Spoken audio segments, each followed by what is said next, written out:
1989 m. gruodžio 21 d., kai KGB pareigūnai įsiveržė į Antano Terlecko butą Vilniuje, jie rado tai, ko neturėjo rasti niekada - tuščią slėptuvę po grindų lentos, dar šiltą popierių deginimo pėdsaką ir vieną vienintelį dokumentą - paslėptą moters bato kulnyje. Šis batas nebuvo paprastas, jo viduje buvo įrengta speciali kamera, sukurta taip meistriškai, kad net patyrę KGB technikai negalėjo patikėti savo akimis. Dokumentas, kurį jie ištraukė iš tos kulnies, buvo tik vienas iš šimtų, kuriuos Terleckas slapta platino per visą Lietuvą daugiau nei 10 metų. Bet štai kas keista, po to, kai Terleckas suėmė ir tardė, daugiau nei pusė tų dokumentų dingo be pėdsakų iš pačių KGB archyvų. Kas juos paėmė? Kodėl net sovietinė sistema norėjo sunaikinti įrodymus apie šį žmogų? Ir svarbiausia, ką tiksliai slėpė tie dokumentai, kad net po 37 metų kai kurie jų vis dar lieka užslėpti nuo visuomenės. Antanas Terleckas nebuvo gimęs disidentu. 1932 metais, kai jis atėjo į šį pasaulį mažame Lietuvos kaime, niekas negalėjo įsivaizduoti, kad šis berniukas taps vienu pavojingiausių žmonių sovietiniai sistemai. Jo vaikystė praėjo paprastai - mokykla, darbas kolūkyje, svajonės apie inžinerijos studijas. Bet 1948 metais, kai jam buvo vos 16, įvyko kažkas, kas pakeitė viską. Jo vyresnis brolis Juozas, kuris dirbo mokytoju, buvo suimtas už tai, kad klasėje pasakė vieną sakinį - Lietuva buvo nepriklausoma valstybė. Vienas sakinys. 10 metų Sibiro lagerių. Antanas matė, kaip jo motina verkė kiekvieną naktį, kaip tėvas nutilo amžiams, kaip kaimynai pradėjo vengti jų šeimos tarsi raupsuotųjų. Ir tada, stovėdamas prie lango tą rugsėjo vakarą, kai į jų namus atėjo paskutinis laiškas iš Sibiro su žinia apie brolio mirtį nuo šalčio ir bado, 16-metis Antanas davė savo priesaiką, jis padarys viską, kad ši sistema žlugtų, net jei tai kainuos jam gyvybę. Bet kaip vienas žmogus gali kovoti prieš imperiją, kuri kontroliuoja kiekvieną žingsnį, kiekvieną žodį, kiekvieną mintį? Terleckas suprato, kad jam reikia ne ginklų, o kažko galingesnio - informacijos. 1956 metais, baigęs inžinerijos studijas Kauno Politechnikos institute, jis gavo darbą valstybinėje spaustuvėje. Oficialiai jis spausdino sovietinius plakatus, propagandinius leidinius, partijos dokumentus. Bet naktimis, kai sargai keisdavosi pamainomis ir buvo ta trumpa 20 minučių spraga, Antanas darydavo kažką visiškai kitą. Jis spausdino draudžiamus tekstus, Lietuvos nepriklausomybės deklaracijos kopijas, užsienio radijo stočių pranešimų vertimus, liudijimus apie deportacijas. Kiekvienas toks dokumentas buvo mirties nuosprendis.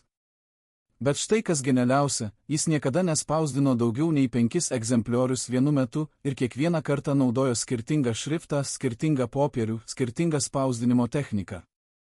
KGB galėjo rasti vieną dokumentą, bet negalėjo įrodyti, kad jie visi atėjo iš tos pačios vietos. Tačiau spausdinimas buvo tik pusė darbo, reikėjo tuos dokumentus paskleisti taip, kad niekas negalėtų atsekti kelio atgal.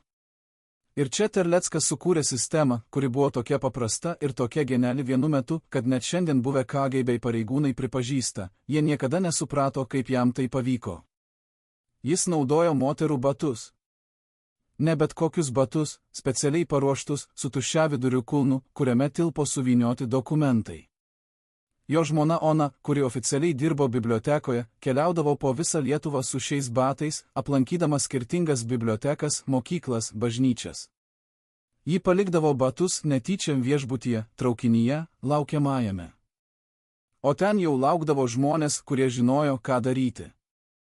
Jie pasimtų batus, ištrauktų dokumentus ir batai vėl grįždavo į Oną per sudėtingą perdavimo grandinę. Sistema veikė 10 metų. 10 metų KGB ieškojo šaltinio, tardė šimtų žmonių, sekė tūkstančius įtariamųjų. Ir nė karto neįtarė paprasto inžinieriaus, kuris kiekvieną rytą punktualiai atvykdavo į darbą ir šypsodamasis sveikinosi su visais. Bet 1973 metais kažkas pasikeitė. KGB pradėjo gauti pranešimus apie naują dokumentų bangą, dabar tai buvo ne tik istoriniai tekstai, bet ir labai konkretūs skaičiai apie sovietinės ekonomikos nusikaltimus Lietuvoje. Dokumentai rodė, kiek tonų grūdų buvo išvežta iš Lietuvos, kai žmonės badavo. Kiek pinigų iš Lietuvos biudžeto buvo perkelti į Maskvą, kai ligoninėse trūko vaistų? Kiek jaunų lietuvių buvo išsiųsta į Afganistaną, kai oficiali propaganda tvirtino, kad savanoriai vyksta ginti tarybinės tėvynės? Šie skaičiai buvo tikslus iki paskutinio rublio, iki paskutinio kilogramo, iki paskutinio žmogaus. Ir tai išgąsdino sistemą labiau nei bet kokie ideologiniai tekstai, nes skaičių negalima paneigti, skaičiai neturi ideologijos, skaičiai tiesiog yra. KGB suprato, šaltinis turi prieigą prie slaptų archyvų, prie finansinių ataskaitų, prie dokumentų, kuriuos mato tik aukščiausio lygio pareigūnai. Prasidėjo medžioklė. Kaip Terleckas gavo tuos skaičius? Tai buvo jo antroji geniali schema, apie kurią net jo žmona nežinojo iki pat suėmimo. Jis dirbo ne vienas, jis turėjo tinklą iš 12 žmonių, kurie visi dirbo skirtingose valstybinėse institucijose. Buvo buhalterė iš Lietuvos statistikos valdybos, kuri kopijuodavo eksporto ataskaitas. Buvo archyvaras iš partijos komiteto, kuris fotografuodavo deportacijų sąrašus. Buvo net vienas KGB vertėjas, kuris perduodavo informaciją apie naujus suėmimus. Bet štai kas svarbiausia, nė vienas iš šių 12 žmonių nežinojo apie kitus. Jie visi manė, kad dirba tik su Terlecku. Jie visi manė, kad yra vieninteliai. Jei KGB būtų suėmę vieną, jie būtų gavę tik vieną vardą – Antano. Bet kas yra Antanas? Lietuva pilna Antanų. Sistema buvo sukurta taip, kad net jei viena grandis nutrūktų, visa grandinė išliktų saugi. Ir tai veikė metus, kol 1979 metais įvyko tai, ko niekas negalėjo numatyti. Vienas iš tų 12 žmonių, buhalterė Marija Kazlauskienė, susirgo vėžiu. Ji žinojo, kad jai liko gyventi keli mėnesiai, ir padarė tai, ko Terleckas prašė niekada nedaryti, ji užrašė viską į dienoraštį. Kodėl ji tai padarė? Galbūt norėjo, kad jos vaikai žinotų tiesą. Galbūt norėjo, kad istorija įsimintų jos vardą. O galbūt tiesiog norėjo išsipažinti prieš mirtį. Bet tas dienoraštis pateko į netinkamas rankas, jos sūnus, kuris dirbo milicijoje, rado jį po motinos mirties ir nesuprasdamas, ką daryti, perdavė savo viršininkui. O viršininkas perdavė KGB. Ir staiga visa sistema, kuri veikė 10 metų, atsidūrė pavojuje. KGB turėjo vardą Antanas Terleckas. Turėjo adresą. Turėjo aprašymą, kaip veikia batų schema. Bet jie neturėjo kitų 11 vardų.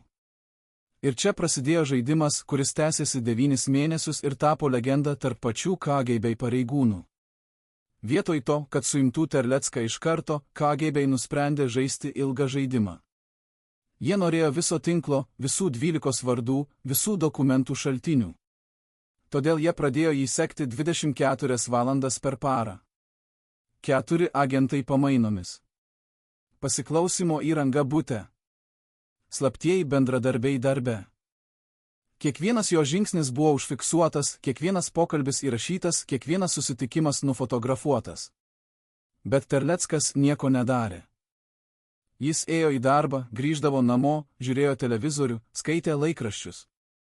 Jo žmona ir toliau keliavo su savo batais, bet dabar tuose batuose nebuvo nieko, tik paprasti batai.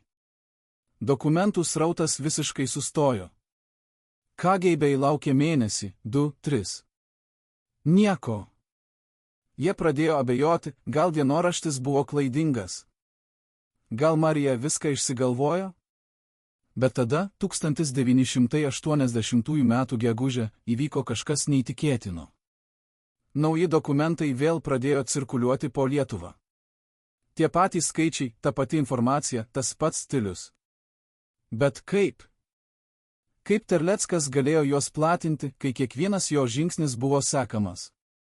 Atsakymas buvo toks paprastas, kad KGB pareigūnai vėliau prisipažino jaučiantys gėdą. Terleckas iš tikrųjų nieko nebedarė. Bet prieš pradedant jį sekti, prieš pat Marijos mirties dienoraštį, jis jau buvo paruošęs atsarginį planą. Jis buvo sukūręs antrą tinklą, visiškai atskirą nuo pirmojo, su naujais žmonėmis, naujomis schemomis, naujais perdavimo metodais. Ir šis antrasis tinklas net nežinojo apie Terlecko egzistavimą. Jis buvo įkūręs sistemą, kuri veikė pati savaime, be jo. Dokumentai buvo iš anksto atspausdinti ir paslėpti 10 vietų po visą Lietuvą. Žmonės, kurie juos platino, gavo instrukcijas, kada ir kur juos pasiimti, bet niekada nematė Terlecko. Jis tapo šešėlių, vaiduoklių legenda. KGB sekė kūną, bet dvasia jau buvo kitur. Ir kai jie pagaliau tai suprato, buvo per vėlų. 1981 metais KGB pakeitė taktiką. Jei jie negali pagauti Terlecko per sekimą, jie palaužys jį per spaudimą. Prasidėjo tai, ką vėliau pavadino psichologiniu teroru. Jo dukra buvo pašalinta iš universiteto be jokios oficialios priežasties. Jo sūnus neteko darbo. Jo žmonai buvo atimtas bibliotekos darbuotojos pažymėjimas. Jų butą apiplėšė nežinomi nusikaltėliai 3 kartus per 2 mėnesius ir kiekvieną kartą milicija negalėjo rasti kaltininkų. Kaimynai pradėjo vengti jų, draugai nustojo skambinti, net tolimi giminaičiai nutraukė ryšius. Sistema darė tai, ką mokėjo geriausiai, izoliavo, spaudė, laužė. Bet Terleckas tylėjo. Jis nė karto nepasakė nei vieno vardo, nė karto neparodė jokios emocijos, nė karto nepadarė jokios klaidos. KGB pareigūnai vėliau pasakojo, kad tardymo metu jis sėdėdavo ir žiūrėdavo į juos tokiu žvilgsniu, tarsi jie būtų vaikai, kurie žaidžia suaugusiųjų žaidimus. Ir tas žvilgsnis juos siutino labiau nei bet koks pasipriešinimas. Bet buvo vienas žmogus, kuris žinojo Terlecko silpnąją vietą – KGB majoras Viktoras Nikiforovas, kuris vadovavo visai operacijai.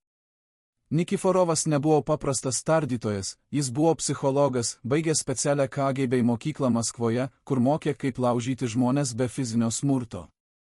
Ir jis suprato vieną dalyką – Terleckas nebuvo ideologas, jis buvo keršytojas. Viskas prasidėjo nuo brolio mirties. Viskas buvo asmeniškai. Ir jei nori palaužti keršytoją, reikia jam parodyti, kad jo kerštas yra beprasmis. Todėl 1982 m. sausį Nikiforovas padarė kažką, ko niekas nesitikėjo, jis atvedė Terlecką į KGB archyvą ir parodė jam bylą apie jo brolį Juozą. Ir toje byloje buvo dokumentas, kuris turėjo viską pakeisti. Dokumentas buvo tardymo protokolas, datuotas 1949 metais. Ir jame buvo užrašyta, kad Juozas Terleckas, prieš būdamas išsiųstas į Sibirą, davė parodymus prieš 5 kitus mokytojus, kurie vėliau taip pat buvo suimti. 5 šeimos. 5 gyvybės. Sunaikintos dėl Juozo parodymų. Nikiforovas žiūrėjo į Antano veidą, laukdamas reakcijos, šoko, neigimo, pykčio. Bet Antanas tik nusišypsojo. Ir tada pasakė kažką, kas privertė majorą suabejoti viskuo, kuo jis tikėjo. Aš žinojau, pasakė Terleckas. Aš visada žinojau. Mano brolis buvo silpnas žmogus. Bet tie 5 mokytojai. Jie buvo stiprus. Ir jūs juos sulaužėte.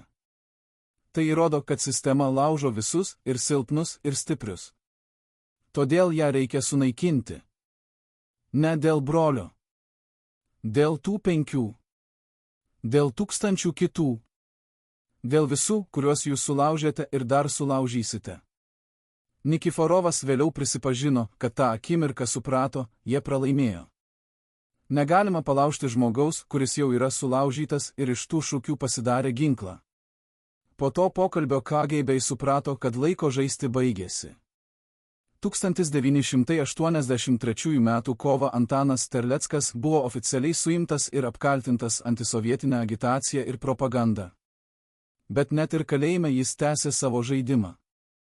Tardymo metu jis davė parodymus, bet kiekvieną kartą skirtingus. Vieną dieną sakė, kad dirbo vienas. Kitą dieną minėjo 3 bendrininkus, bet davė netikrus vardus.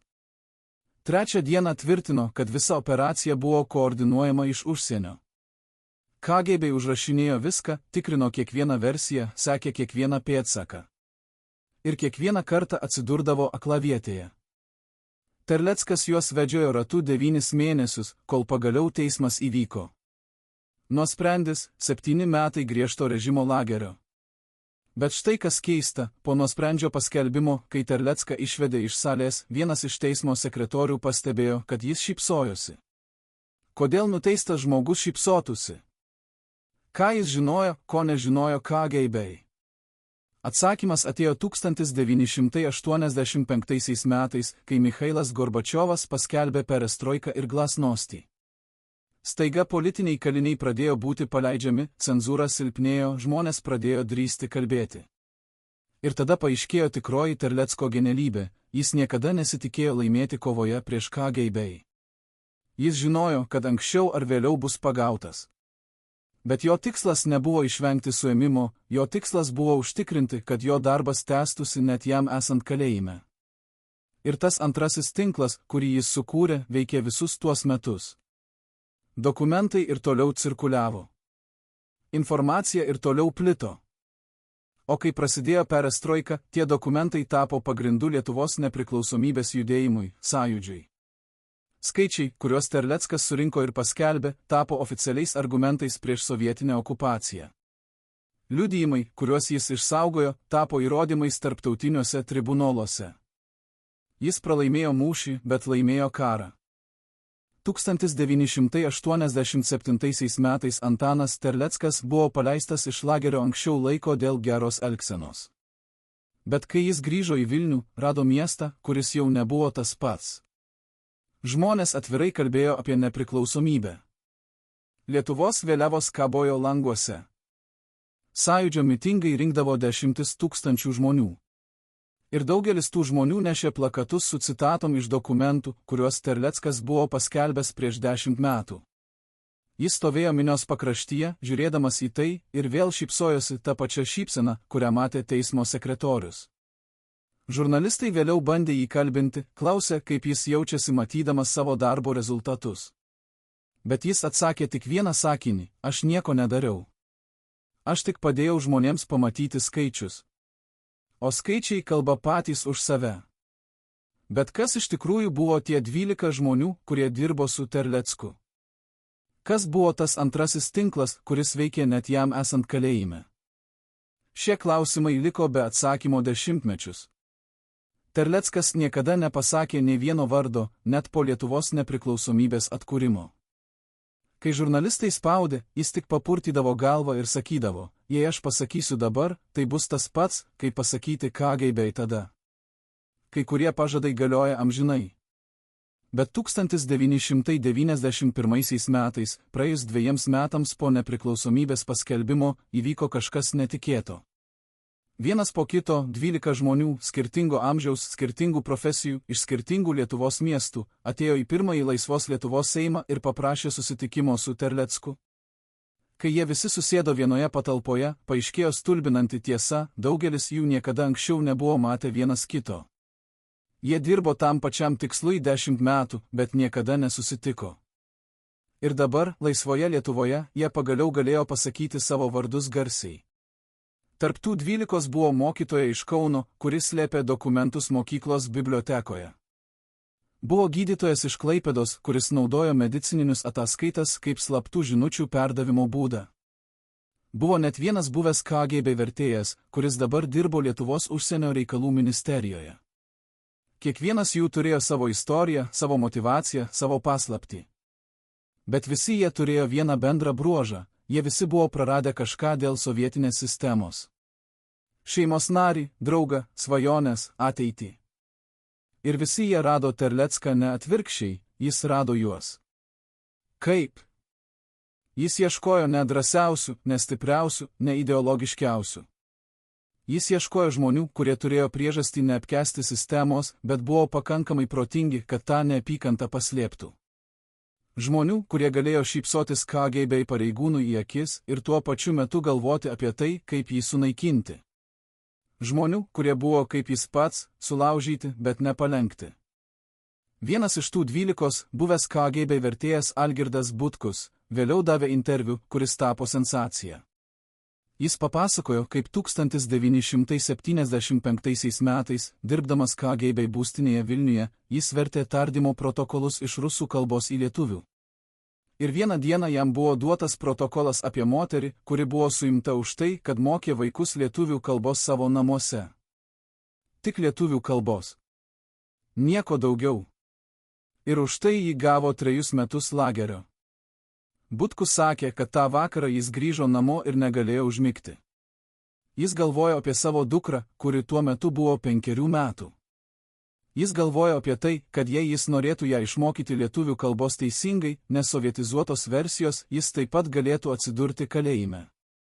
Ir tada jis suprato, jis dirba neteisingai pusėje. Bet kaip išeiti? Kaip kovoti? Ir tada, tarsi atsakydamas į jo mintis, kitą dieną darbe jis rado ant savo stalo mažą popieriaus lapelį su vienu sakiniu: jei nori kalbėti, ateik į Bernardinų sodą šeštadienį vidurdienį. Nešiok raudoną kaklaraištį. Jokio parašo. Jokio vardo. Tik tas sakinys. Butkus nusprendė rizikuoti. Ta šeštadienį jis atėjo į sodą su raudonu kaklaraiščiu, jausdamas, kad tai gali būti spąstai, kad KGB gali tikrinti jo lojalumą. Bet atėjo ne KGB, atėjo Terleckas. Jie vaikščiojo po sodą 2 valandas, kalbėdami apie orus, apie šeimas, apie nieką svarbaus. Ir tik pačioje pabaigos, jau atsisveikindami, Terleckas pasakė: jei kada nors išgirsi kažką, kas tavo nuomonė turėtų būti žinoma, palik žinutę po suolu prie fontano. Aš patikrinsiu kartą per savaitę. Niekada nebandyk su manimi susisiekti kitaip. Niekada nesakyk niekam apie šį pokalbį. Net savo žmonai. Ypač savo žmonai. Ir tada jis išėjo. Butkus stovėjo ten dar 10 minučių, bandydamas suprasti, kas ką tik įvyko. Ar jis ką tik tapo šnipas? Ar jis ką tik tapo herojus? Ar yra skirtumas? Kitas klausimas, kuris kankino daugelį: kaip Terleckas žinojo, kad Butkus yra tas žmogus, kuriam galima pasitikėti? Kaip jis žinojo, kad tai nėra KGB provokacija? Atsakymas atėjo iš paties Terlecko, kuris pagaliau sutiko duoti vieną išsamų interviu 1995 metais, prieš pat savo mirtį nuo širdies ligos. Jis pasakė, kad stebėjo Butkų 3 mėnesius prieš palikdamas tą lapelį. Jis žinojo, kur Butkus gyvena, kur dirba, ką skaito, su kuo kalba. Bet svarbiausia, jis žinojo, ką Butkus daro, kai mano, kad niekas nemato. Ir tai, ką jis matė, buvo pakankamai. Butkus, grįždamas iš darbo, visada eidavo pro sovietinį paminklą centre. Ir kiekvieną kartą, praeidamas pro jį, jis spjaudavo. Ne akivaizdžiai, ne demonstratyviai, tik mažą spjūvį į šalį. Bet Terleckas matė. Ir suprato, šis žmogus neapkenčia sistemos pakankamai, kad rizikuotų. Bet yra pakankamai protingas, kad tą neapykantą slėptų. Idealus kandidatas. Bet ne visi iš tų 12 buvo tokie atsargus kaip Butkus. Buvo viena moteris, Ona Petraitienė, mokytoja iš Kauno, kuri beveik viską sugadino. 1977 metais, po 2 metų darbo su Terlecku, ji nusprendė, kad nori daryti daugiau. Ji norėjo ne tik slėpti dokumentus mokyklos bibliotekoje, ji norėjo juos platinti tarp mokinių. Terleckas kategoriškai uždraudė. Per daug pavojinga. Per daug akivaizdžiai. Bet Ona nepaklausė. Ji pradėjo palikti dokumentus tarp vadovėlių, kuriuos skolindavo mokiniams. Ir vienas iš tų mokinių, 15-metis berniukas, kurio tėvas dirbo milicijoje, pasiėmė dokumentą namo ir parodė tėvui. Tėvas iškart pranešė KGB. Prasidėjo tyrimas. Mokykla buvo apversta aukštyn kojomis. Kiekvienas vadovėlis patikrintas. Kiekvienas mokytojas apklausinėtas. Ir Ona žinojo, tai tik laiko klausimas, kol jie ateis pas ją. Bet tada įvyko kažkas, ko niekas nesitikėjo. Prieš KGB ateinant į jos namus, Ona rado ant savo durų mažą voką. Viduje buvo bilietas į traukinį į Maskvą, išvykstantį tą pačią naktį, ir trumpa žinutė: važiuok. Gyvek ten metus. Grįžk, kai viskas nurims. Pinigai ir adresas viduje. Jokio parašo. Bet Ona žinojo, kas tai atsiuntė. Ji paėmė tik tai, kas tilpo į vieną krepšį, paliko viską kitą – namus, darbą, draugus – ir išvažiavo tą naktį.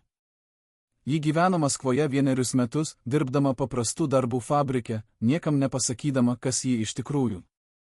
O Kaune KGB ieškojo jos 3 mėnesius, kol pagaliau uždarė bylą kaip neišspręstą. Kai ji grįžo po metų, niekas jos neatpažino, ji buvo nusidažiusi plaukus, pasikeitusi vardą, gavusi naujus dokumentus. Kaip? Kas jai padėjo? Terleckas niekada nepasakė. Bet ona žinojo vieną dalyką, jis išgelbėjo ją ne todėl, kad ji buvo svarbi operacijai. Jis išgelbėjo ją todėl, kad ji buvo žmogus. Ir tai buvo skirtumas tarp jo ir KGB. Dabar, žinodami šias istorijas, galime suprasti, kodėl KGB taip desperatiškai norėjo rasti tuos 12 žmonių. Tai nebuvo tik apie dokumentus ar propagandą. Tai buvo apie tai, kad Terleckas įrodė, sistemą galima nugalėti ne jėga, o išmintimi. Ne ginklais, o kantrybė. Ne armija, o 12 žmonių, kurie tiki tuo pačiu. Ir jei 12 žmonių galėjo padaryti tiek daug, kas galėtų sustabdyti 100. 1000? Milijoną? KGB suprato, Terleckas nebuvo tik disidentas. Jis buvo idėja. O idėjų negalima suimti, negalima nuteisti, negalima užmušti.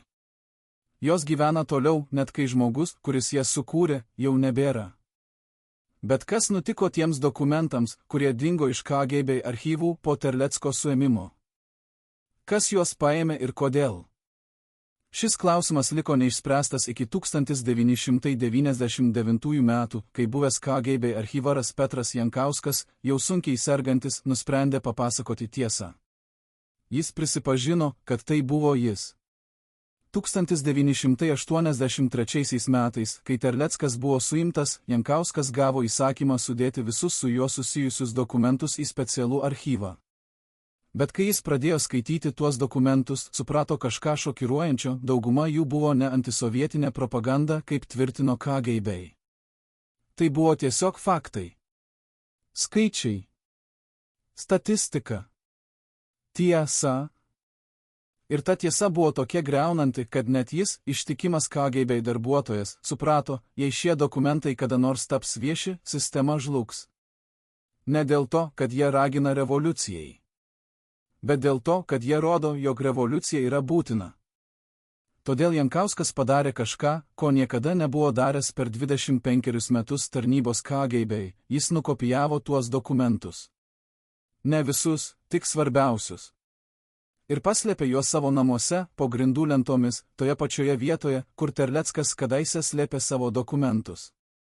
Ironija buvo tokia akivaizdi, kad Jankauskas net nusijuokė, kai tai suprato. Jis tapo tuo, ką persekiojo. Jis tapo Terlecku.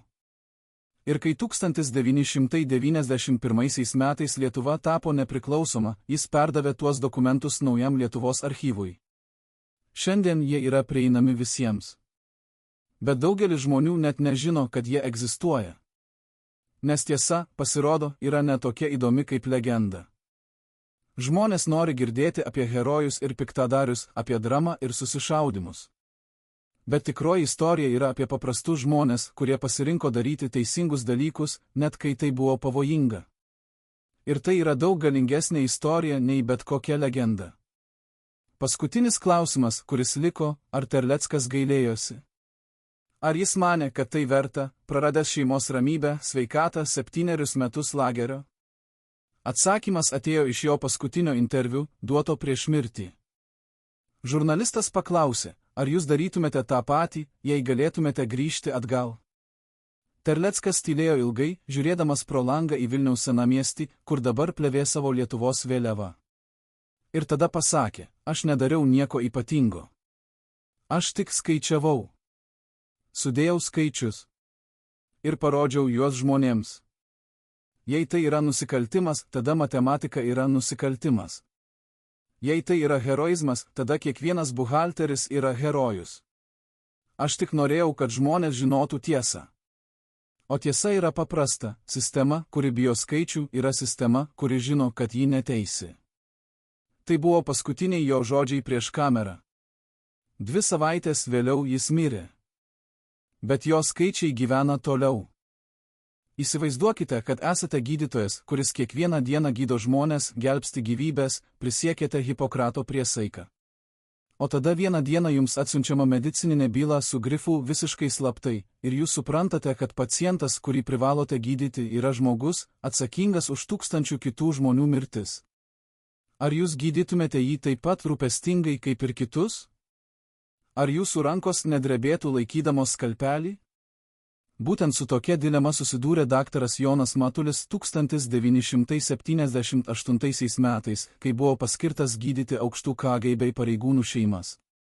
Ir būtent per tas medicininės bylas jis rado kažką, kas turėjo pakeisti viską, slaptus sveikatos įrašus apie pačius persekiotojus, dokumentus, kurie rodė, kad net tie, kurie kitus siuntė į mirtį, patys mirė iš baimės ir paranojos. Šie medicininiai įrašai tapo vienu galingiausių Terlecko tinklo ginklų, nes jie parodė paprastą tiesą: sistema, kuri kelia terorą, pati gyvena teroristuojama. Bet kaip gydytojas, prisiekęs saugoti gyvybės, galėjo tapti šnipu?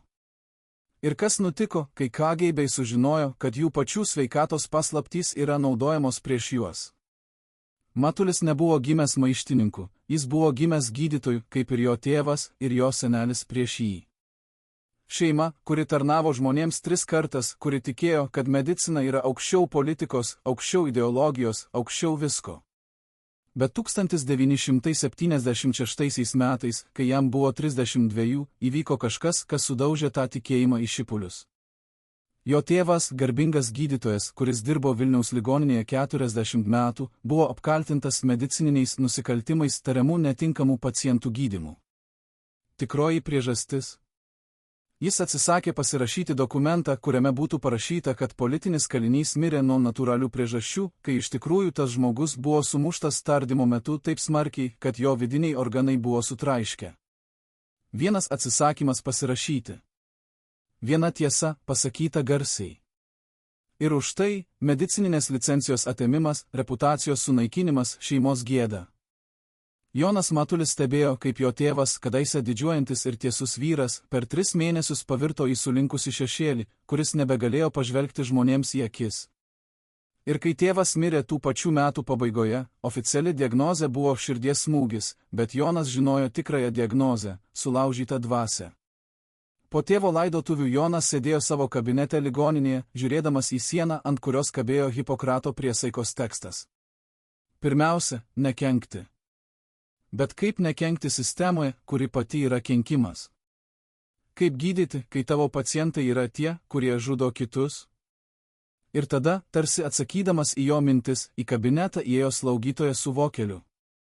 Tai jums, pasakė ji ir greitai išėjo, tarsi bijodama būti matoma.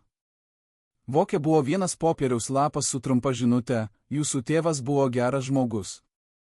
Jis mirė, nes pasakė tiesą. Jei norite, kad jo mirtis turėtų prasmę, ateikite į katedros aikštę rytoj vidurdienį. Nešiokite baltą chalatą. Niekas neturi žinoti. Jokio parašo. Jokio vardo. Bet Jonas suprato, tai buvo kvietimas į kažką, iš ko nebėra kelio atgal. Jis galėjo ignoruoti tą žinutę, sudeginti ją, tęsti savo gyvenimą, tarsi nieko nebūtų įvykę. Bet kai jis užmerkė akis, matė tėvo veidą, tą paskutinį žvilgsnį, kuris sakė: atleisk, sūnau, kad nesugebėjau būti drąsesnis. Ir Jonas nusprendė, jis bus drąsesnis. Kitą dieną vidurdienį jis stovėjo katedros aikštėje su baltu chalatu, jaučiantis kaip idiotas, kaip taikinys, kaip žmogus, kuris ką tik pasirašė savo mirties nuosprendį. Žmonės praeidavo pro šalį, niekas nežiūrėjo į jį, niekas nesustojo. 5 minutės. 10. 15. Jis jau galvojo, kad tai buvo provokacija, kad KGB tikrino jo lojalumą, kad bet kurią akimirką ateis agentai ir suims jį.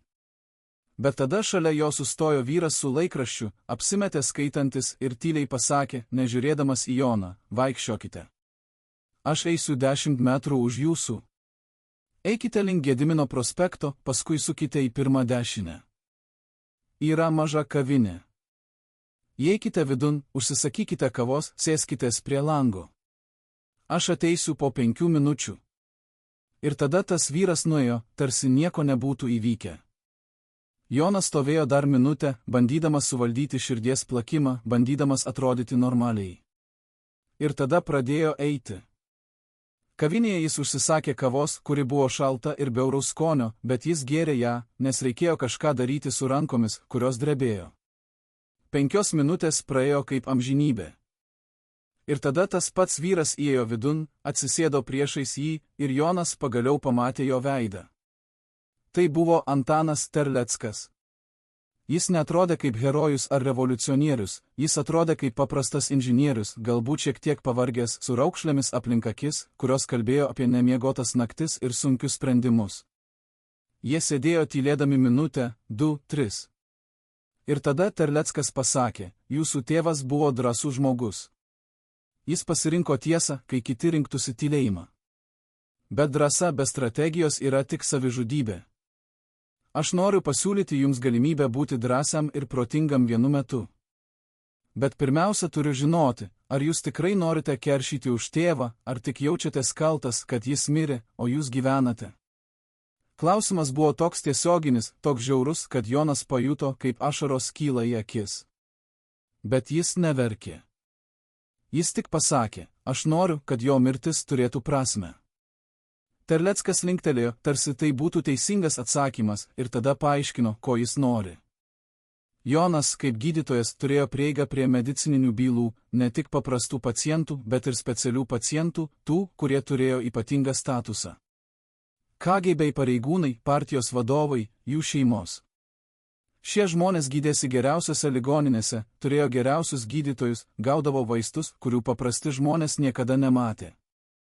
Bet jų medicininės bylos buvo saugomos kaip valstybinė paslaptis, nes jose buvo informacijos, kuri negalėjo tapti vieša, ligos, silpnybės, priklausomybės, psichologinės problemos. Įsivaizduokite, sakė Terleckas, kad žmonės sužinotų, jog KGB majoras, kuris tardė politinius kalinius, pats kentėjo nuo sunkios depresijos ir gėrė vaistus nuo nervinių sutrikimų. Arba kad partijos sekretorius, kuris kalbėjo apie darbo žmonių stiprybę, pats turėjo širdies ligą ir negalėjo pakilti laiptais be sustojimo. Tai ne tik medicininė informacija, tai yra įrodymas, kad sistema yra silpna, kad tie, kurie kelia terorą, patys gyvena teroristuojami. Jonas klausėsi ir suprato, tai nebuvo tik apie keršą. Tai buvo apie tai, kad parodyti, jog imperatorius yra nuogas. Bet kaip gauti tas bylas? Jos buvo laikomos specialiame archyve, prie kurio turėjo prieigą tik keli gydytojai, ir kiekvienas jų patekimas buvo registruojamas, kiekvienas dokumentas skaičiuojamas. Terleckas šypsojosi, kai Jonas tai pasakė. Aš neklausiu, kaip tai padaryti. Aš klausiu, ar jūs norite tai padaryti. Kaip, tai jau mano problema. Ir tada jis paaiškino planą, kuris buvo toks paprastas ir toks genialus vienu metu, kad Jonas net nusijuokė, nors situacija nebuvo juokinga. Terleckas turėjo kontaktą su žmogumi, kuris dirbo ligoninės ūkio skyriuje, paprastu valytoju, kuris kiekvieną vakarą valė archyvo patalpas. Šis žmogus galėjo palikti langą pravėrusi. Jonas, kaip gydytojas, turėjo teisę būti ligoninėje, bet kurio paros metu, skubus iškvietimas, kritinė situacija, niekas neklausinėtų. Jis galėjo įeiti per tą langą, nufotografuoti reikiamas bylas mažu fotoaparatu, kurį Terleckas jam duos, ir išeiti per tas pačias duris, kuriomis įėjo. Viskas užtruktų 20 minučių. 20 minučių, kurios galėtų kainuoti jam laisvę arba net gyvybę. Ar jūs sutinkate? Paklausė Terleckas. Jonas žiūrėjo į savo rankas, gydytojo rankas, kurios buvo sukurtos gelbėti gyvybės, nevogti dokumentus. Bet tada prisiminė tėvo rankas, kaip jos drebėjo paskutinėmis dienomis, kaip jos nebegalėjo laikyti šaukšto, nes gėda ir baimė buvo jas paralyžavusios. Ir Jonas pasakė, aš sutinku. Pirmasis apsilankimas archyve įvyko 1977 m. spalio mėnesį, šaltą ir lietingą naktį, kai net sargai nenorėjo išeiti iš savo būdelių. Jonas įėjo per langą, kuris buvo paliktas pravėrustas, kaip ir pažadėta, ir atsidūrė tamsoje, kuri buvo tokia tiršta, kad galėjai ją beveik paliesti. Jis naudojo mažą žibintuvėlį, kurį Terleckas jam davė, ir ieškojo reikiamų bylų pagal kodą, kurį buvo gavęs. Pirmoji byla buvo KGB majoro Viktoro Nikiforovo, to paties žmogaus, kuris vėliau vadovavo operacijai prieš Terlecką. Ir kai Jonas atidarė tą bylą, pamatė kažką, kas privertė jį sustoti ir perskaityti 2 kartus, kad įsitikintų, jog nesapnuoja. Nikiforovas kentėjo nuo sunkios paranojos, gydėsi psichiatrinėje klinikoje, vartojo stiprius raminamuosius vaistus. Diagnozė buvo aiški – persekiojimo manija, nerviniai priepuoliai, savigriovos tendencijos. Žmogus, kuris tardė kitus, pats buvo tardomas savo minčių.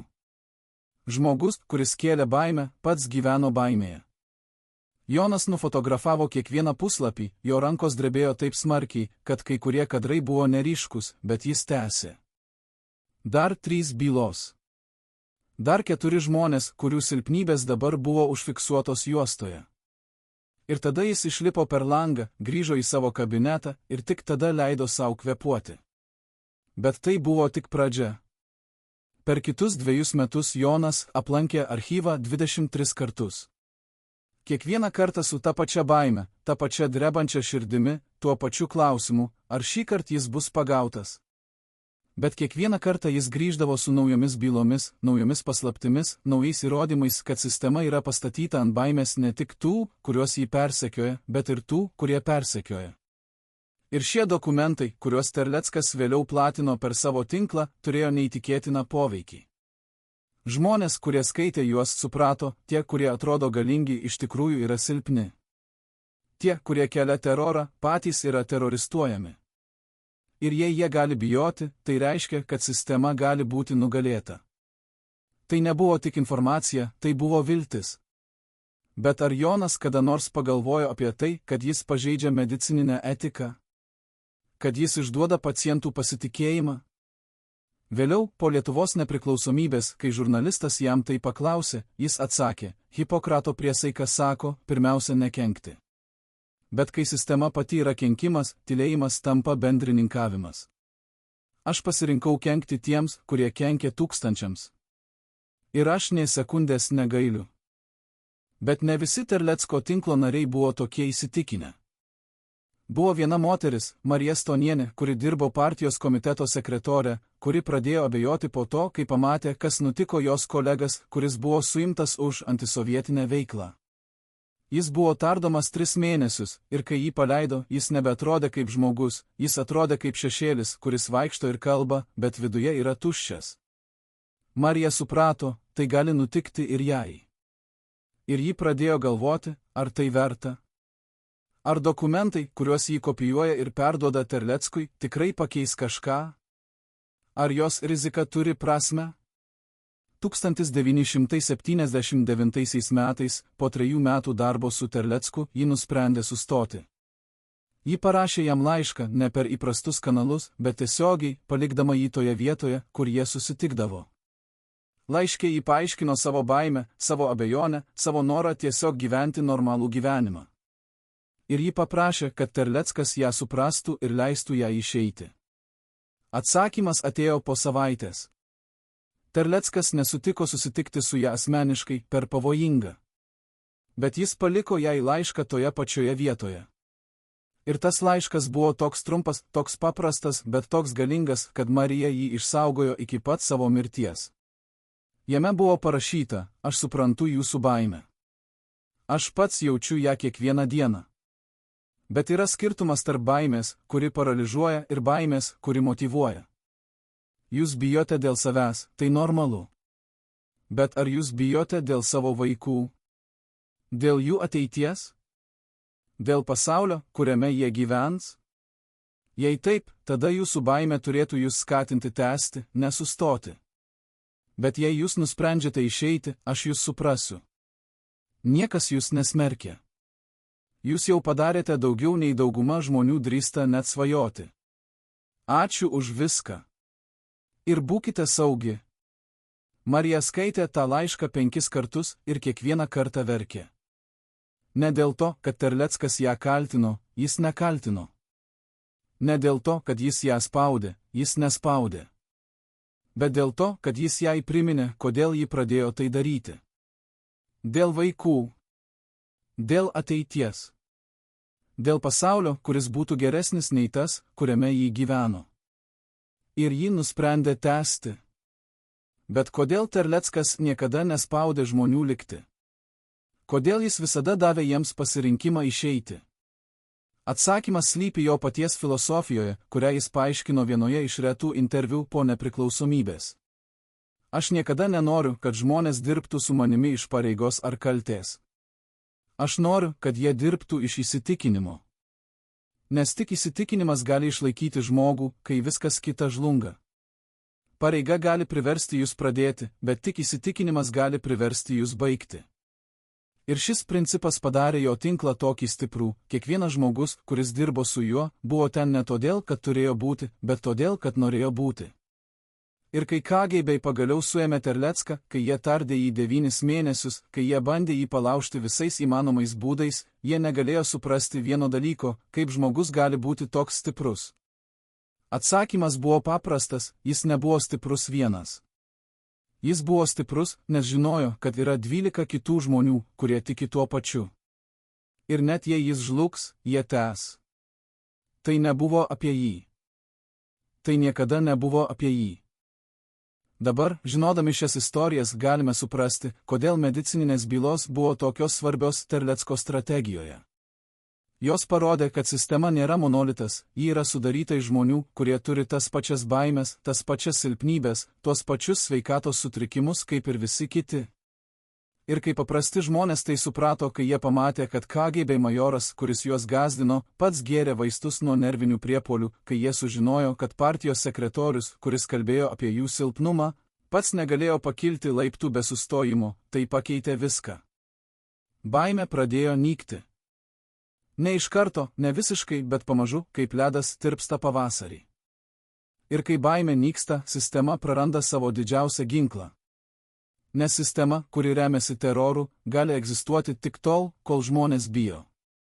O kai žmonės nustoja bijoti, sistema žlunga. Ne nuo revoliucijos, ne nuo ginklų, bet nuo paprasto supratimo, mes nebijome jūsų, nes matome, kad jūs bijote mūsų. Ir tas supratimas buvo galingesnis nei bet kuri armija. Bet kas nutiko Jonui Matuliui po Terlecko suėmimo? Ar jis buvo pagautas? Ar jis tęsė savo darbą? Atsakymas yra ir taip, ir ne. 1984 metais, praėjus metams po Terlecko suėmimo, KGB pradėjo įtarti, kad medicininių bylų nutekėjimas nėra atsitiktinis. Jie pradėjo tirti visus gydytojus, kurie turėjo prieigą prie archyvo. Jonas buvo vienas iš 20 įtariamųjų. Bet jis turėjo vieną pranašumą, jis buvo puikus aktorius.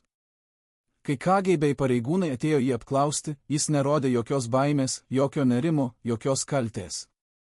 Jis atsakinėjo į klausimus ramiai, profesionaliai, net šiek tiek nuobodžiai, tarsi visa ši situacija būtų tik biurokratinė klaida, kuri greitai bus išspręsta. Ir kai jie paklausė, ar jis kada nors matė kažką įtartino archyve, jis pasakė, žinote, aš ten būnu tik tada, kai reikia patikrinti kokią nors bylą dėl skubaus gydymo. Aš neturiu laiko žiūrėti, kas ten vyksta. Aš gydytojas, ne detektyvas. Ir tas atsakymas, toks paprastas ir toks logiškas, privertė juos patikėti. Jie išėjo, ir Jonas žinojo, jis išsigelbėjo. Bet jis taip pat žinojo, jis nebegali rizikuoti. Vienas kartas gali būti sėkmė. 2 kartai jau įtarimas. Todėl jis nusprendė sustoti. Ne amžiams, bet kuriam laikui. Kol viskas nurims. Bet sustoti nereiškia pamiršti. Jonas ir toliau rinko informaciją, ne iš archyvo, bet iš savo kasdienio darbo. Jis gydė pacientus, klausėsi jų istorijų, užrašinėjo jų liudijimus apie tai, kas vyksta ligoninėse, kaip žmonės yra gydomi ar negydomi priklausomai nuo jų politinių pažiūrų. Ir šie liudijimai, kuriuos jis rinkdavo metų metus, vėliau tapo dalimi didesnio archyvo, kuris parodė, kaip sovietinė medicina buvo naudojama kaip politinis ginklas. Kaip žmonės, kurie buvo laikomi nepatikimais, negaudavo reikiamo gydymo. Kaip vaistai buvo skirstomi ne pagal poreikį, bet pagal lojalumą. Kaip net gyvybė ir mirtis buvo politizuotos. Ir kai 1991 metais Lietuva tapo nepriklausoma, Jonas perdavė visus tuos dokumentus naujam sveikatos ministerijos archyvui. Šiandien jie yra prieinami tyrėjams, istorikams, visiems, kurie nori žinoti tiesą. Bet daugelis žmonių vis dar nežino, kad jie egzistuoja. Nes tiesa apie medicinos politizavimą nėra tokia dramatiška kaip tiesa apie tardymus ar deportacijas. Bet ji yra lygiai taip pat svarbi, nes ji parodo, kaip sistema kontroliavo ne tik žmonių mintis, bet ir jų kūnus, jų sveikatą, jų pačią gyvybę. Ar Jonas Matulis kada nors susitiko su Terlecku po jo paleidimo iš lagerio? Taip, vieną kartą. 1988 metais, kai Terleckas grįžo į Vilnių, jie susitiko toje pačioje kavinėje, kur viskas prasidėjo. Bet dabar jie nebeslėpė, jie sėdėjo prie lango, gėrė kavą, kalbėjo apie orus, apie šeimas, apie nieką svarbaus. Ir tik pačioje pabaigos, jau atsisveikindami, Terleckas pasakė: ačiū už viską. Jūs padarėte daugiau nei žinote.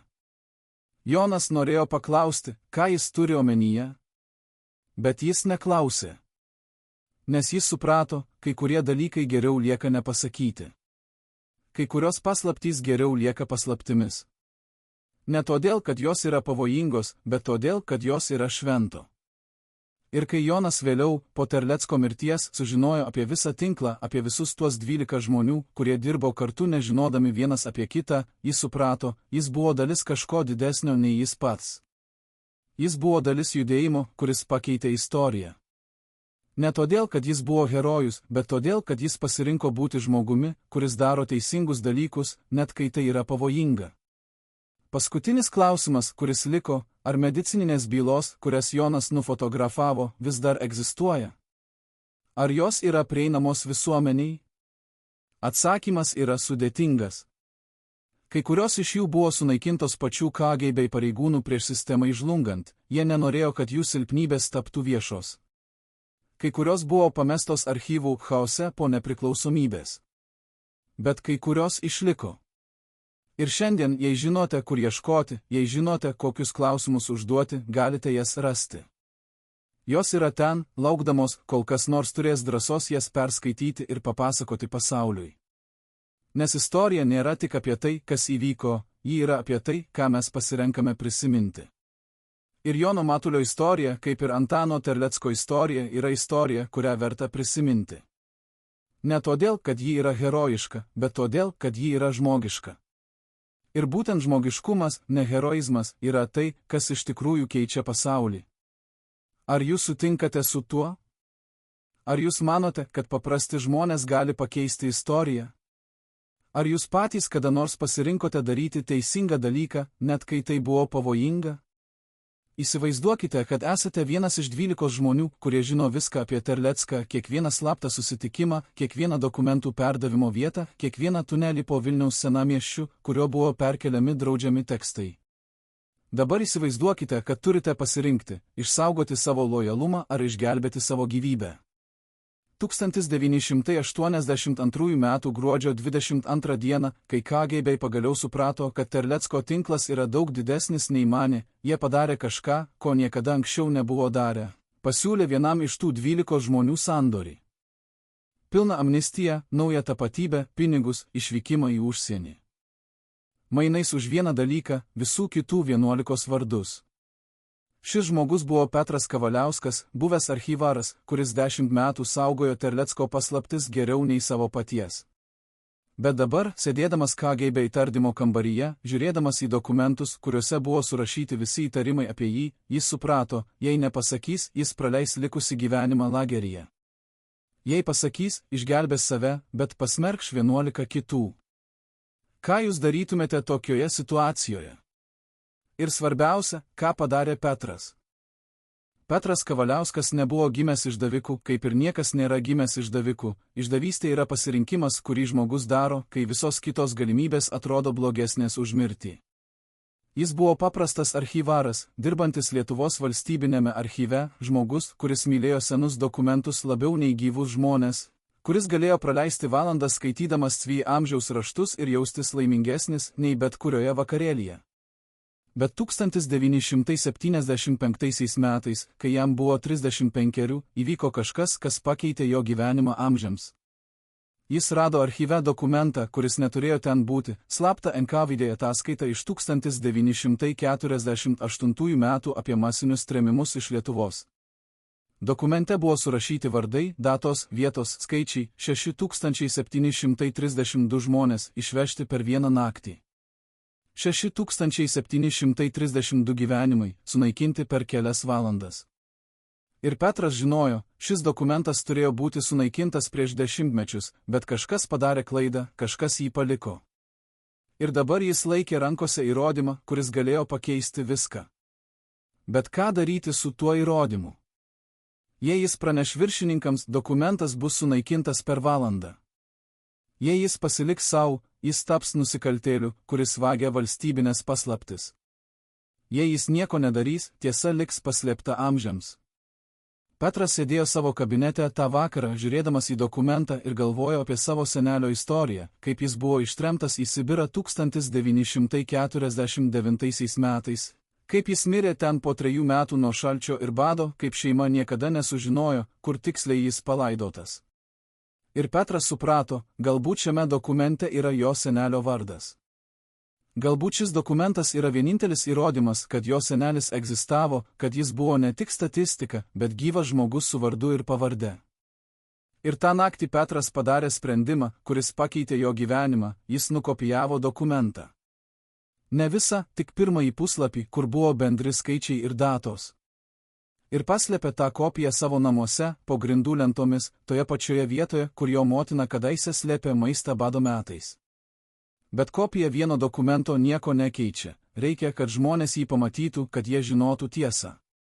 Ir Petras nežinojo, kaip tai padaryti, kol 1976 metais jis nesusitiko su Terlecku. Netiesiogiai, Terleckas niekada nesusitikdavo su žmonėmis tiesiogiai, jei galėjo to išvengti. Bet per tarpininką, per žmogų, kuris žinojo Terlecką. Ir kai Petras perdavė tą dokumento kopiją, jis negavo jokio atsakymo, jokio patvirtinimo, jokio padėkos. Tik tyla. Bet po 2 savaičių jis pamatė tą patį dokumentą, atspausdintą ir platinimą po Vilnių, su antrašte tiesa, kurią jie nori paslėpti. Ir Petras suprato, jis tapo dalimi kažko didesnio. Jis tapo dalimi judėjimo, kuris kovoja už tiesą.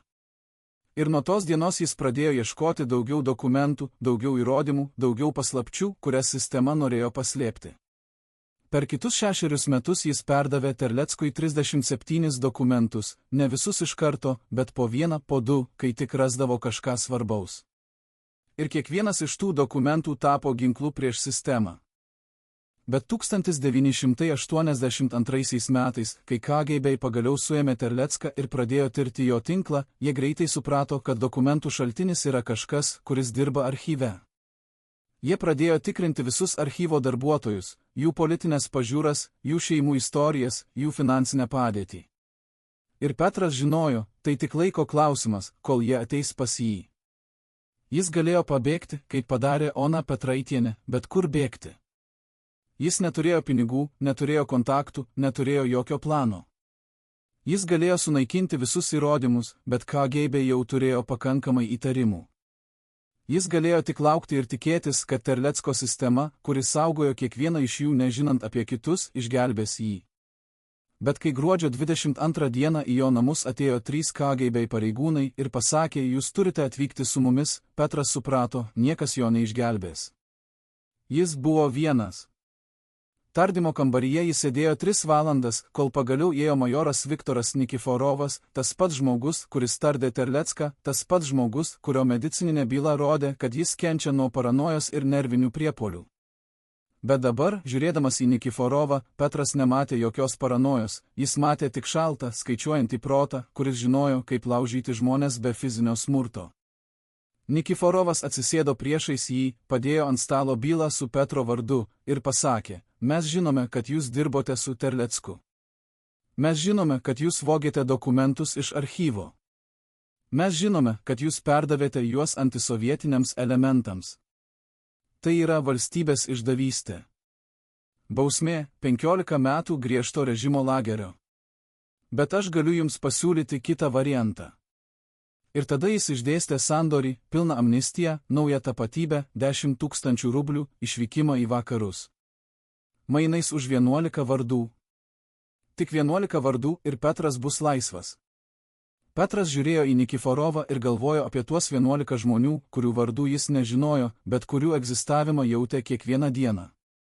Jis galvojo apie Joną Matulį, gydytoją, kuris rizikavo savo karjerą dėl medicininių bylų. Jis galvojo apie Oną Petraitienę, mokytoją, kuri turėjo pabėgti į Maskvą, kad išvengtų suėmimo. Jis galvojo apie visus kitus, kurių vardų nežinojo, bet kurių darbas buvo lygiai toks pat svarbus kaip ir jo. Ir jis suprato, jei jis pasakys tuos vardus, jei jis išduos juos, tai bus ne tik jų mirtis. Tai bus visos idėjos mirtis.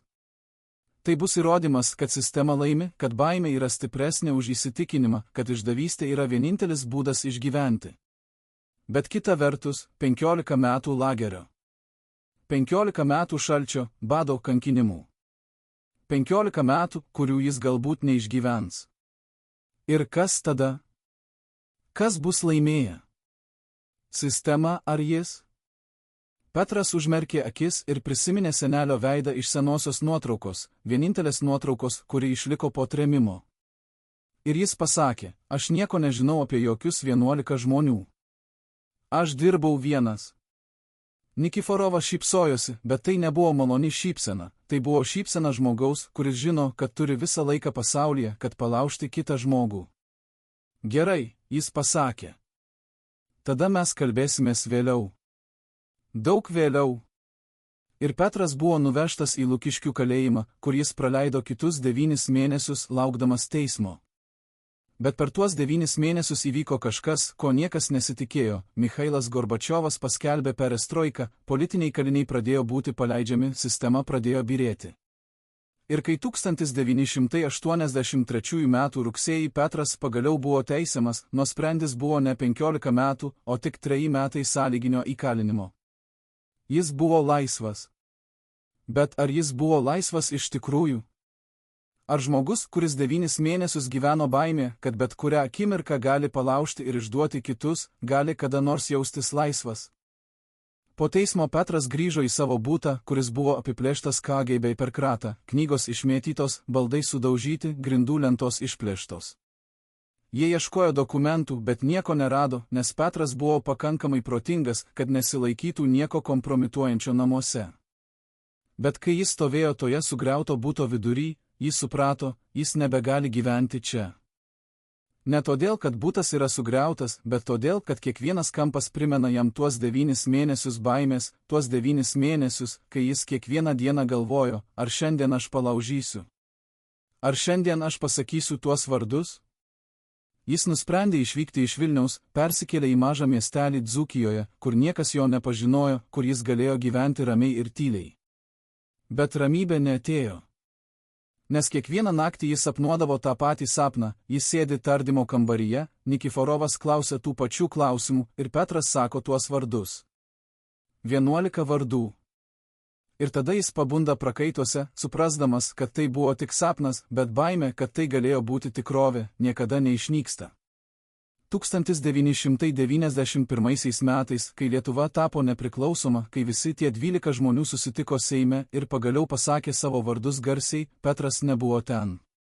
Jis neatvyko, nors buvo pakviestas, nors visi norėjo jį pamatyti, padėkoti jam už tai, ką jis padarė. Bet Petras negalėjo. Jis negalėjo žiūrėti į tuos žmones, kurių vardus jis beveik išdavė. Jis negalėjo priimti jų padėkos, nes jautėsi, kad jos nenusipelnė. Jis išgyveno ne todėl, kad buvo stiprus, bet todėl, kad turėjo sėkmę, kad perestroika prasidėjo laiku, sėkmę, kad sistema žlugo anksčiau nei jis. Ir ta sėkmė jį kankino labiau nei bet koks tardymas. Nes jis žinojo, jei perestroika būtų prasidėjusi mėnesių vėliau, jei sistema būtų išlikusi dar šiek tiek ilgiau, jis būtų palaužęs. Jis būtų pasakęs tuos vardus. Ir 11 žmonių būtų mirę dėl jo silpnumo. Kaip gyventi su tokia žinia? Kaip žiūrėti į veidrodį, kai žinai, kad esi tik vienas mėnuo, viena savaitė, viena diena nuo to, kad tapti išdaviku? Bet 1995 metais, prieš pat Terlecko mirtį, Petras gavo laišką. Jame buvo tik vienas sakinys: aš žinojau, kad jūs neišduosite. Aš visada žinojau. Ačiū už viską. Tai. Petras skaitė tą laišką 10 kartų, bandydamas suprasti, ką Terleckas turėjo omenyje. Kaip jis galėjo žinoti? Kaip jis galėjo būti toks tikras? Ir tada Petras suprato, Terleckas niekada nepasirinko žmonių, kurie buvo stipriausi. Jis pasirinko žmonės, kurie turėjo priežastį būti stipriais. Žmonės, kurie turėjo kažką, dėl ko verta kovoti, kažką, kas yra svarbiau nei jų pačių gyvybė. Ir Petro atveju tai buvo senelio atminimas, ta nuotrauka, tas dokumentas su 6732 vardais. Terleckas žinojo, kad kol Petras prisimena tuos vardus, kol jis prisimena, kodėl pradėjo tai daryti, jis neišduos.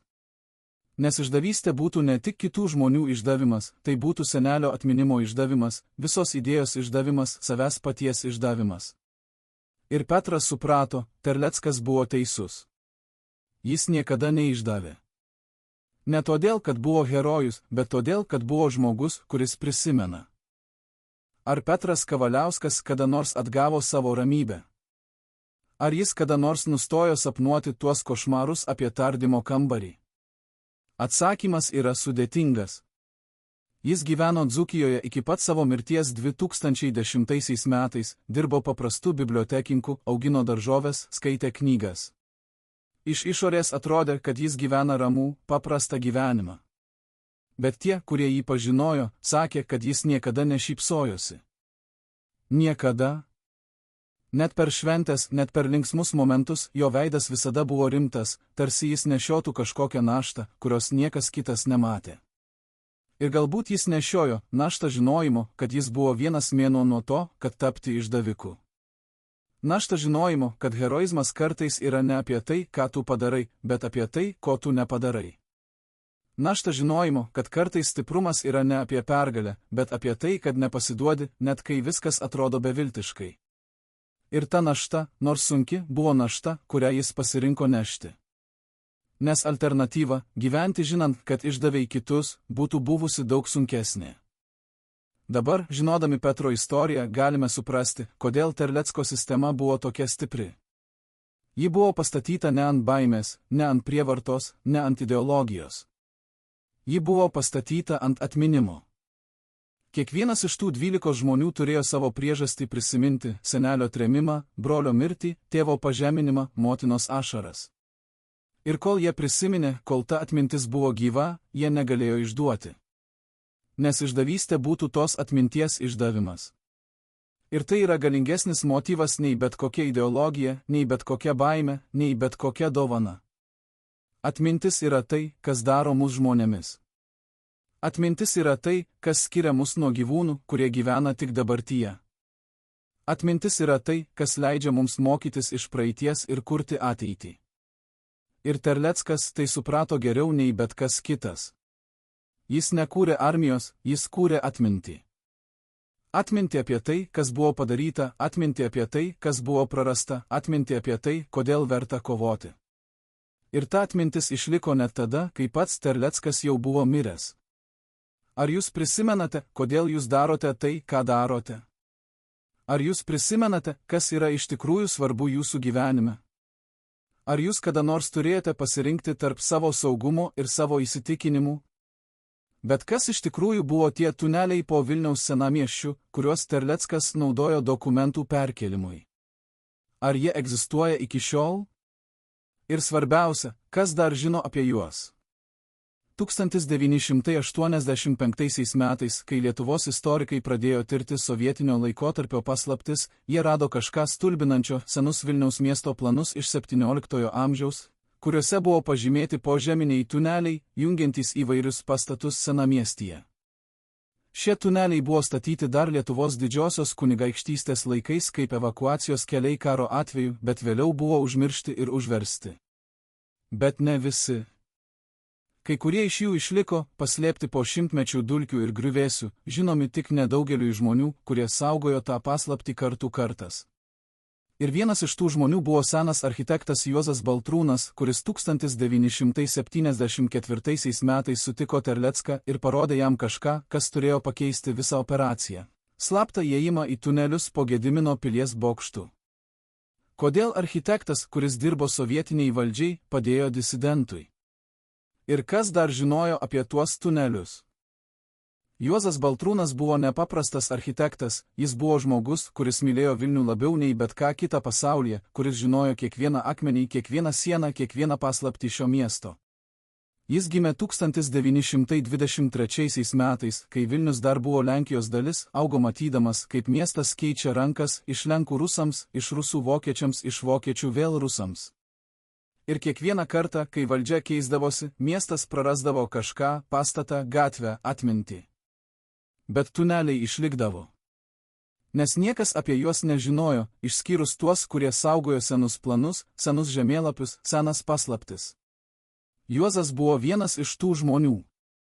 Jo senelis, kuris taip pat buvo architektas, perdavė jam tuos planus prieš mirtį 1945 metais, pasakydamas, saugok juos. Niekada nerodyk sovietams. Šie tuneliai yra Vilniaus širdis. Jei jie sužinos, jie sunaikins juos, kaip sunaikino viską kitą. Ir Juozas saugojo. 50 metų jis saugojo tuos planus, niekam nesakydamas, net savo žmonai, net savo vaikams. Bet 1974 metais, kai Juozas jau buvo 51, jis suprato, kad laikas bėga, kad jis nebus amžinas, kad kažkas turi žinoti apie tunelius, kol dar ne per vėlų. Ir tada jis išgirdo apie Terlecką ne iš tiesioginių šaltinių, bet iš gandų, iš šnabždesių, iš žmonių, kurie kalbėjo tyliai kampuose apie žmogų, kuris kovoja prieš sistemą ne ginklais, bet dokumentais. Ir Juozas suprato, tai yra žmogus, kuriam galima pasitikėti. Ne todėl, kad jis žinojo jį asmeniškai, bet todėl, kad žmogus, kuris kovoja už tiesą, yra žmogus, kuris supranta, kas yra tikrai svarbu. Todėl vieną rudens vakarą Juozas paliko žinutę toje pačioje vietoje, kur kiti paliko žinutes Terleckui, po suolu prie fontano Bernardinų sode. Žinutėje buvo parašyta, aš žinau kažką, kas gali jums padėti. Susitikime Gedimino kalno papėdėje rytoj saulėlydžio metu. Aš nešiosiu seną žemėlapį. Ir kitą dieną, kai saulė leidos už Vilniaus stogų, du žmonės susitiko, vienas, kuris kovojo už Lietuvos laisvę ir kitas, kuris saugojo Lietuvos atmintį. Juozas parodė Terleckui seną žemėlapį, kuris buvo toks trapus, kad atrodė, jog bet kuri prisilietimas jį sudraskys. Ant žemėlapio buvo pažymėti tuneliai, ne visi, tik tie, kurie dar egzistavo, kurie nebuvo užversti ar sunaikinti per šimtmečius. Ir vienas iš tų tunelių ėjo nuo Gedimino pilies bokšto iki katedros aikštės, kitas nuo Vilniaus universiteto iki Aušros vartų, trečias nuo senamiesčio centro iki Neries upės kranto. Šie tuneliai, pasakė Juozas, buvo naudojami evakuacijai karo metu. Bet dabar jie gali būti naudojami kažkam kitam, dokumentų perkelimui, žmonių slėpimuisi, susitikimams, kurie turi likti paslaptimi. Niekas apie juos nežino, išskyrus mane. Ir dabar, jūs. Terleckas žiūrėjo į žemėlapį ir suprato, tai yra dovana, kuri gali pakeisti viską. Nes tuneliai reiškia saugumą, reiškia galimybę judėti nematomiems, reiškia vietą, kur sistema negali pasiekti.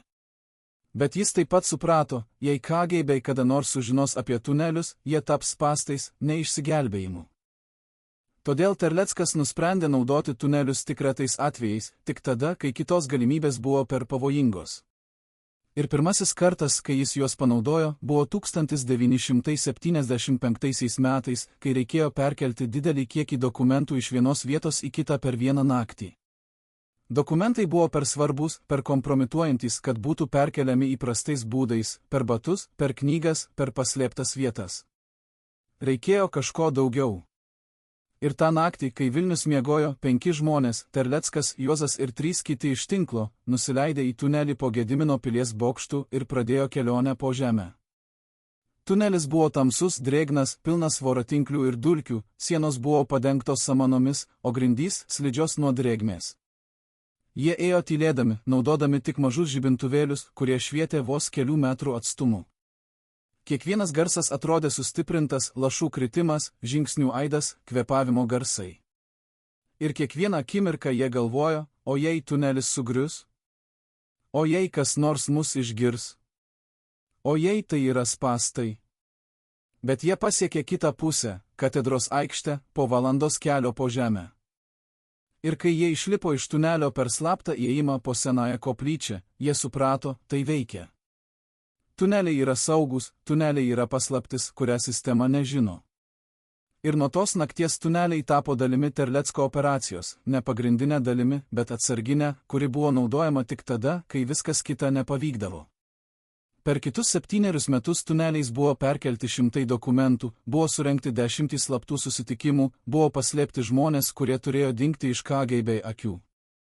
Ir nė karto sistema nesužinojo apie juos. Nė karto.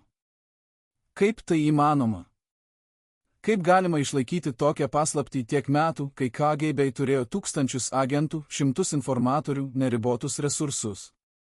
Atsakymas yra paprastas, nes niekas, išskyrus 5 žmonės, nežinojo apie tunelius. Net kiti iš 12 Terlecko tinklo narių nežinojo. Tai buvo paslaptis paslaptimi, atsarginis planas, kuris buvo naudojamas tik kraštutiniais atvejais. Bet 1982 metais, kai KGB pagaliau suėmė Terlecką, jie pradėjo ieškoti tų tunelių. Jie žinojo, kad turi būti kažkokia paslėpta vieta, kur dokumentai buvo laikomi, kur susitikimai vyko, kur žmonės slėpėsi. Jie kratė kiekvieną pastatą senamiestyje, tikrinę kiekvieną rūsį, kiekvieną palėpę, kiekvieną slaptą kampą. Bet jie niekada nerado tunelių. Kodėl? Nes Juozas Baltrūnas, senas architektas, kuris parodė tunelius Terleckui, padarė kažką genialaus, jis pakeitė oficialius miesto planus. Jis, kaip vyriausiasis Vilniaus restauracijos projekto architektas, turėjo prieigą prie visų planų, visų žemėlapių, visų dokumentų apie miesto struktūrą. Ir jis paprasčiausiai ištrynė tunelius iš tų planų. Jis nupiešė naujas sienas, naujus pamatus, naujus rūsius, kurie oficialiai užkasė tunelius. Ir kai KGB tikrinę planus, jie matė tik tai, ką Juozas norėjo, kad jie matytų – miestą be tunelių, miestą be paslapčių, miestą, kuris buvo visiškai kontroliuojamas. Bet tikrovė buvo kitokia. Tuneliai egzistavo, tuneliai laukė, tuneliai saugojo paslaptis net tada, kai Terleckas jau buvo kalėjime. Ar tie tuneliai egzistuoja iki šiol? Atsakymas yra taip ir ne. Kai kurie iš jų buvo sunaikinti per restauracijos darbus 90 metais, kai Vilnius ruošėsi tapti UNESCO pasaulio paveldo dalimi. Kai kurie buvo užversti dėl saugumo priežasčių, senos sienos, kurios galėjo sugriūti, pavojai potvyniams. Bet kai kurie išliko. Ir šiandien, jei žinote, kur ieškoti, jei turite senus planus, kuriuos Juozas Baltrūnas paslėpė prieš savo mirtį 2005 metais, galite juos rasti. Bet ar turėtumėte? Ar kai kurios paslaptys turėtų likti paslaptimis? Juozas prieš mirdamas pasakė savo sūnui, tuneliai yra Vilniaus atmintis. Jie primena, kad miestas turi sluoksnius, kad istorija nėra tik tai, ką matome paviršiuje, bet ir tai, kas paslėpta po žemę. Saugok tuos planus. Bet niekada nerodyk jų tiems, kurie nori sunaikinti atmintį. Ir jo sūnus saugo tuos planus iki šiol, laukdamas dienos, kai Lietuva bus pakankamai stipri, kad galėtų priimti savo paslaptis be baimės. Dabar, žinodami apie tunelius, galime suprasti, kodėl Terlecko operacija buvo tokia sėkminga. Jis naudojo ne tik žmones, ne tik dokumentus, ne tik idėjas, jis naudojo patį miestą. Vilnius tapo jo sąjungininku, jo ginklu, jo prieglobsčiu. Kiekviena gatvė, kiekvienas pastatas, kiekvienas tunelis buvo dalis didesnio plano. Ir sistema, kuri manė, kad kontroliuoja viską, iš tikrųjų kontroliavo tik paviršių. Po žemę, tamsoje, tyloje, vyko kažkas, ko jie niekada nesuprato, ko jie niekada nepamatė, ko jie niekada nesustabdė. Ir tai yra tikroji Terlecko pergalė, ne tai, kad jis išvengė suėmimo, ne tai, kad jis paskelbė dokumentus, bet tai, kad jis parodė, jog sistema, kuri atrodo visagalė, iš tikrųjų yra akla. Ji mato tik tai, ką nori matyti. Ji girdi tik tai, ką nori girdėti. Bet tikrovė yra daug sudėtingesnė, daug gilesnė, daug paslaptingesnė. Ir kol yra žmonių, kurie prisimena tas paslaptis, kol yra žmonių, kurie saugo tas paslaptis, sistema niekada negali laimėti iki galo. Ar jūs žinote paslaptis apie savo miestą? Ar jūs žinote istorijas, kurios niekada nebuvo papasakotos oficialiai? Ar jūs kada nors ėjote gatvę ir galvojote, kas yra po mano kojomis, kokios paslaptys paslėptos po šiuo akmeniu? Bet buvo viena paslaptis, kurią net Terleckas nežinojo iki pat paskutinių savo gyvenimo dienų, kas iš tikrųjų buvo tas žmogus, kuris pirmasis jam pasakė apie KGB planus jį suimti. 1983 m. vasario mėnesį, likus kelioms savaitėms iki suėmimo, Terleckas gavo anoniminį laišką, kuriame buvo parašyta: jie žino apie jūs. Jie žino apie dokumentus. Jie žino apie batų schemą. Jie planuoja jūs suimti kovo mėnesį. Pasiruoškite. Sunaikinkite viską, kas gali jūs kompromituoti. Ir niekada nebandykite sužinoti, kas aš esu. Laiškas neturėjo parašo, neturėjo jokių užuominų, kas galėtų būti siuntėjas. Bet informacija buvo tiksli, KGB iš tikrųjų planavo suėmimą kovo mėnesį, ir tik dėl to įspėjimo Terleckas spėjo sunaikinti dalį kompromituojančių dokumentų ir įspėti kai kuriuos iš savo tinklo narių. Bet kas buvo tas žmogus? Kodėl jis rizikavo savo gyvybę, kad įspėtų Terlecką? Ir svarbiausia, kaip jis žinojo apie KGB planus, jei nebuvo vienas iš jų. Atsakymas atėjo tik 2001 metais, praėjus 18 metų po Lietuvos nepriklausomybės, kai vienas buvęs KGB pareigūnas, Aleksandras Sokolovas, gulėdamas mirties patale ligoninėje, nusprendė išpažinti savo didžiausią paslaptį. Jis pakvietė žurnalistą ir papasakojo istoriją, kuri privertė visus, kurie ją išgirdo, suabejoti viskuo, ką manė žinantys apie tą laikotarpį. Sokolovas buvo nepaprastas KGB pareigūnas, jis buvo vienas iš aukščiausio lygio analitikų, atsakingų už disidentų veiklos stebėjimą ir analizę. Jis žinojo apie Terlecką nuo pat 1975 metų, kai pirmieji dokumentai pradėjo cirkuliuoti. Jis dalyvavo visuose pasitarimuose, visuose planuose, visuose sprendimuose, kaip sustabdyti Terlecką. Ir jis buvo tas, kuris pasiūlė laukti, stebėti, rinkti įrodymus, kol bus galima suimti ne tik Terlecką, bet ir visą jo tinklą. Bet štai ko niekas nežinojo, Sokolovas pats buvo vienas iš tų, kurie slapta rėmė Lietuvos nepriklausomybės idėją. Kaip KGB pareigūnas galėjo remti disidentus? Kaip žmogus, kuris prisiekė ištikimybę sistemai, galėjo ją išduoti? Sokolovas paaiškino savo interviu: aš gimiau Lietuvoje. Mano motina buvo lietuvė, mano tėvas rusas, kuris buvo atsiųstas čia po karo. Aš augau tarp dviejų pasaulių, vieno, kuris sakė, kad Lietuva yra laiminga sovietinės šeimos dalis, ir kito, kuris šnabždėjo naktimis apie prarastą laisvę, apie trėmimus, apie tai, kas buvo padaryta šiai žemei. Ir kai užaugau, kai įstojau į KGB, maniau, kad galiu pakeisti sistemą iš vidaus, kad galiu padaryti ją geresnę, žmoniškesnę. Bet greitai supratau, sistemą pakeisti negalima. Ji yra pastatyta ant smurto, ant baimės, ant melo. Ir vienintelis būdas ją pakeisti, ją sunaikinti. Bet aš negalėjau tai padaryti vienas. Aš negalėjau tapti disidentu, mane iškart suimtų ir mano žinia būtų prarasta. Todėl nusprendžiau padėti tiems, kurie jau kovoja. Tyliai, anonimiškai, niekada neatskleidžiant savo tapatybės. Per 10 metų Sokolovas perdavė Terleckui 10 įspėjimų apie planuojamus suėmimus, apie naujus stebėjimus, apie KGB taktikas. Jis niekada nesusitiko su Terlecku asmeniškai, per pavojinga.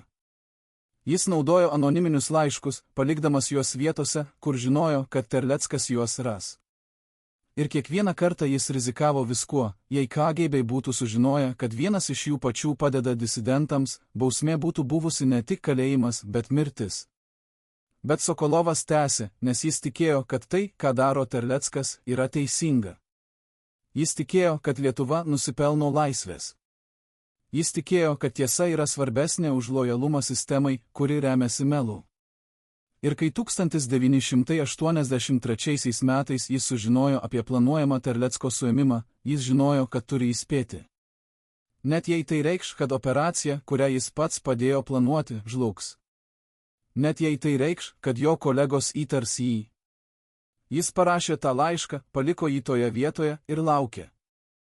Laukė, ar bus pagautas, ar bus suimtas, ar bus nužudytas. Bet nieko neįvyko. Niekas neįtarė jo. Nes kas galėtų įtarti aukšto lygio KGB analitiko, kuris buvo toks ištikimas, toks profesionalus, toks lojalus. Po Terlecko suėmimo Sokolovas tęsė savo darbą KGB dar 6 metus, kol 1989 metais, kai Lietuva paskelbė nepriklausomybę, jis išėjo į pensiją. Jis niekada nepasakė niekam apie tai, ką darė. Jis gyveno tyliai, ramiai, tarsi būtų paprastas pensininkas, kuris praleido gyvenimą dirbdamas biure. Bet kiekvieną naktį jis galvojo apie Terlecką, apie tuos 12 žmonių, apie visus, kurie kovojo už laisvę. Ir jis klausė savęs, ar jis padarė pakankamai? Ar jo įspėjimai išgelbėjo gyvybės? Ar jo išdavystė sistemai buvo išdavystė, ar tai buvo ištikimybė aukštesniai tiesai? Ir tik gulėdamas mirties patale, kai žinojo, kad jam liko gyventi kelios dienos, jis nusprendė pasakyti tiesą. Ne todėl, kad norėjo pripažinimo ar šlovės, jis žinojo, kad daugelis žmonių jį pasmerkš kaip išdaviką, nepriklausomai nuo to, kurią pusę jis išdavė. Bet todėl, kad norėjo, jog istorija žinotų, net sistemoje, kuri atrodė monolitinė, buvo žmonių, kurie abejojo, kurie kovojo iš vidaus, kurie pasirinko tiesą, net kai tai kainavo jiems viską. Kai Sokolovo interviu buvo paskelbtas, reakcijos buvo įvairios. Kai kurie žmonės jį pavadino herojumi, žmogumi, kuris rizikavo viskuo, kad padėtų Lietuvos laisvės kovai. Kiti jį pavadino išdaviku, žmogumi, kuris prisiekė ištikimybę vienai sistemai, bet tarnavo kitai. Bet įdomiausia reakcija atėjo iš vieno iš Terlecko tinklo narių, Jono Matulio, gydytojo, kuris vogė medicininės bylas. Jis pasakė, aš nesvarbu, kaip jį vadinti, herojumi ar išdaviku. Svarbu tai, kad jis pasirinko. Jis turėjo galimybę tylėti, turėjo galimybę tęsti savo karjerą, turėjo galimybę gyventi saugiai. Bet jis pasirinko rizikuoti. Ir tas pasirinkimas yra tai, kas daro jį žmogumi, ne mašina. Sistema nori, kad mes būtume mašinos, kad vykdytume įsakymus, kad netylėtume klausimų, kad nepagalvotume apie pasekmes. Bet kai žmogus pradeda galvoti, kai žmogus pradeda abejoti, kai žmogus pradeda rinktis, tada sistema praranda galią. Ir Sokolovas pasirinko. Todėl aš jį gerbiu. Bet ar Terleckas kada nors sužinojo, kas buvo tas anoniminis įspėtojas? Ne. Jis mirė 2005 metais, likus 4 metams iki Sokolovo išpažinties. Ir galbūt tai yra geriau. Nes kartais nežinojimas yra dovana, jis leidžia mums tikėti, kad pasaulyje yra daugiau gėrio, nei mes matome, kad yra žmonių, kurie padeda mums net tada, kai mes to nežinome, kad sistema, kuri atrodo visagalė, iš tikrųjų yra pilna plyšių, pro kuriuos prasiskverbia šviesa. Ir ta šviesa – ne heroizmas, ne ideologija, ne jėga. Ta šviesa yra paprasti žmonės, kurie pasirenka daryti teisingus dalykus, net kai niekas nemato, net kai niekas nepadėkos, net kai niekas niekada nesužinos. Sokolovas buvo vienas iš tų žmonių. Ir jo istorija primena mums, kad istorija nėra tik apie tuos, kurie stovi scenoje, kurie sako kalbas, kurie gauna apdovanojimus. Istorija yra ir apie tuos, kurie stovi šešėlyje, kurie šnabžda įspėjimus, kurie palieka anoniminius laiškus. Ir kartais tie šešėliai yra svarbesni nei šviesa. Dabar, žinodami visas šias istorijas apie Petro Kavaliausko kovą su savimi, apie Juozo Baltrūno tunelius po Vilniumi, apie Aleksandro Sokolovo anoniminius įspėjimus, galime suprasti, kodėl Terlecko operacija buvo tokia sudėtinga, tokia daugiasluoksnė, tokia neįtikėtina. Tai nebuvo vieno žmogaus darbas. Tai nebuvo net 12 žmonių darbas. Tai buvo 100 žmonių darbas, tų, kurie žinojo, ir tų, kurie nežinojo, tų, kurie kovojo atvirai, ir tų, kurie kovojo tyliai, tų, kurie buvo disidentai, ir tų, kurie buvo KGB pareigūnai. Visi jie, kiekvienas savo būdu, prisidėjo prie to, kad Lietuva taptų laisva. Ir kai mes šiandien vaikštome Vilniaus gatvėmis, kai mes matome Gedimino pilies bokštą, kai mes einame pro katedrą, turėtume prisiminti, po mūsų kojomis yra tuneliai, kuriuose buvo perkeliami dokumentai. Šalia mūsų galbūt eina žmonės, kurių seneliai buvo dalis to tinklo. Virš mūsų yra dangus, į kurį Terleckas žiūrėjo iš kalėjimo lango ir galvojo, ar tai verta? Ir atsakymas, kurį jis sau davė, yra atsakymas, kurį turėtume duoti sau mes visi, taip, tai verta. Nes laisvė nėra dovana. Laisvė yra pasirinkimas. Ir kiekviena karta turi pasirinkti iš naujo, ar mes norime gyventi tiesoje ar mele. Ar mes norime būti laisvi ar saugus? Ar mes norime prisiminti ar pamiršti? Ką jūs pasirinksite? Įsivaizduokite, kad esate žurnalistas, kuriam po 37 metų nuo įvykių pagaliau leidžiama pažvelgti į slaptus KGB archyvus. Jūs atidarote bylą su grifu visiškai slaptai ir pirmame puslapyje matote nuotrauką – moters batą su išpjauta kulnimi. Šalia nuotraukos rankraštinė pastaba, parašyta raudonu rašalu. Šis batas kainavo mums daugiau nei bet kuri operacija per 10 metų. Kas išmokė juos būti tokius protingus? Kas buvo tas KGB pareigūnas, kuris parašė šią pastabą? Kodėl jis pripažino pralaimėjimą taip atvirai? Ir svarbiausia, kas iš tikrųjų buvo tas žmogus, kuris išmokė Terlecką ir jo žmoną Oną batų schemos, kuri veikė 10 metų nepastebėta? Šiandien pirmą kartą per 40 mečius mes atskleisime vardą, kuris buvo paslėptas net nuo paties Terlecko, vardą žmogaus, kuris buvo tikrasis šios operacijos architektas, žmogaus, kuris mokė ne tik Lietuvos disidentus, bet ir disidentus visoje Sovietų sąjungoje, kaip kovoti prieš sistemą naudojant ne ginklus, o išmintį. Tas žmogus buvo Marija Gimbutienė, negarsioji archeologė, nors jos pavardė buvo ta pati, bet paprasta siuvėja iš Kauno, kuri 1968 metais, būdama 52 metų, sukūrė metodą, kuris vėliau tapo legendiniu tarp disidentų visoje Sovietų sąjungoje. Marija dirbo paprastoje avalynės dirbtuvėje, taisė batus, keitė kulnis, siuvo naujus padus. Bet jos tikrasis darbas prasidėdavo po darbo valandų, kai dirbtuvė užsidarydavo ir ji likdavo viena su savo įrankiais, savo medžiagomis ir savo mintimis apie tai, kaip padėti tiems, kurie kovoja už laisvę. Jos sūnus Vytautas buvo suimtas 1965 metais už dalyvavimą pogrindinėje leidyboje. Jis gavo 10 metų lagerio. Ir kai Marija lankė jį pirmą kartą po nuosprendžio, jis jai pasakė: Mama, mes pralaimime ne todėl, kad esame silpnesni. Mes pralaimime todėl, kad jie kontroliuoja visus kelius, paštas tikrinamas, telefonai klausomi, susitikimai stebimi. Mums reikia naujo būdo perduoti informaciją, būdo, apie kurį jie net nepagalvotų. Ir tą naktį, grįžusi namo iš lagerio, Marija sėdėjo savo dirbtuvėje ir žiūrėjo į batus, kuriuos turėjo taisyti kitą dieną. Ir staiga jai šovė mintis, kas, jei batas galėtų būti ne tik batas? Kas, jei kulnis galėtų būti ne tik kulnis? Ji paėmė vieną batą, išėmė kulnį ir pamatė, kad viduje yra tuščia erdvė, maža, bet pakankama, kad tilptų suvyniotas popieriaus lapas. Ji išbandė, įdėjo lapą, uždarė kulnį atgal ir batas atrodė visiškai normaliai. Niekas negalėtų pasakyti, kad viduje kažkas paslėpta. Bet tai buvo tik pradžia. Reikėjo, kad kulnis būtų lengvai atidaromas ir uždaromas, bet tik tam, kuris žino, kaip tai padaryti.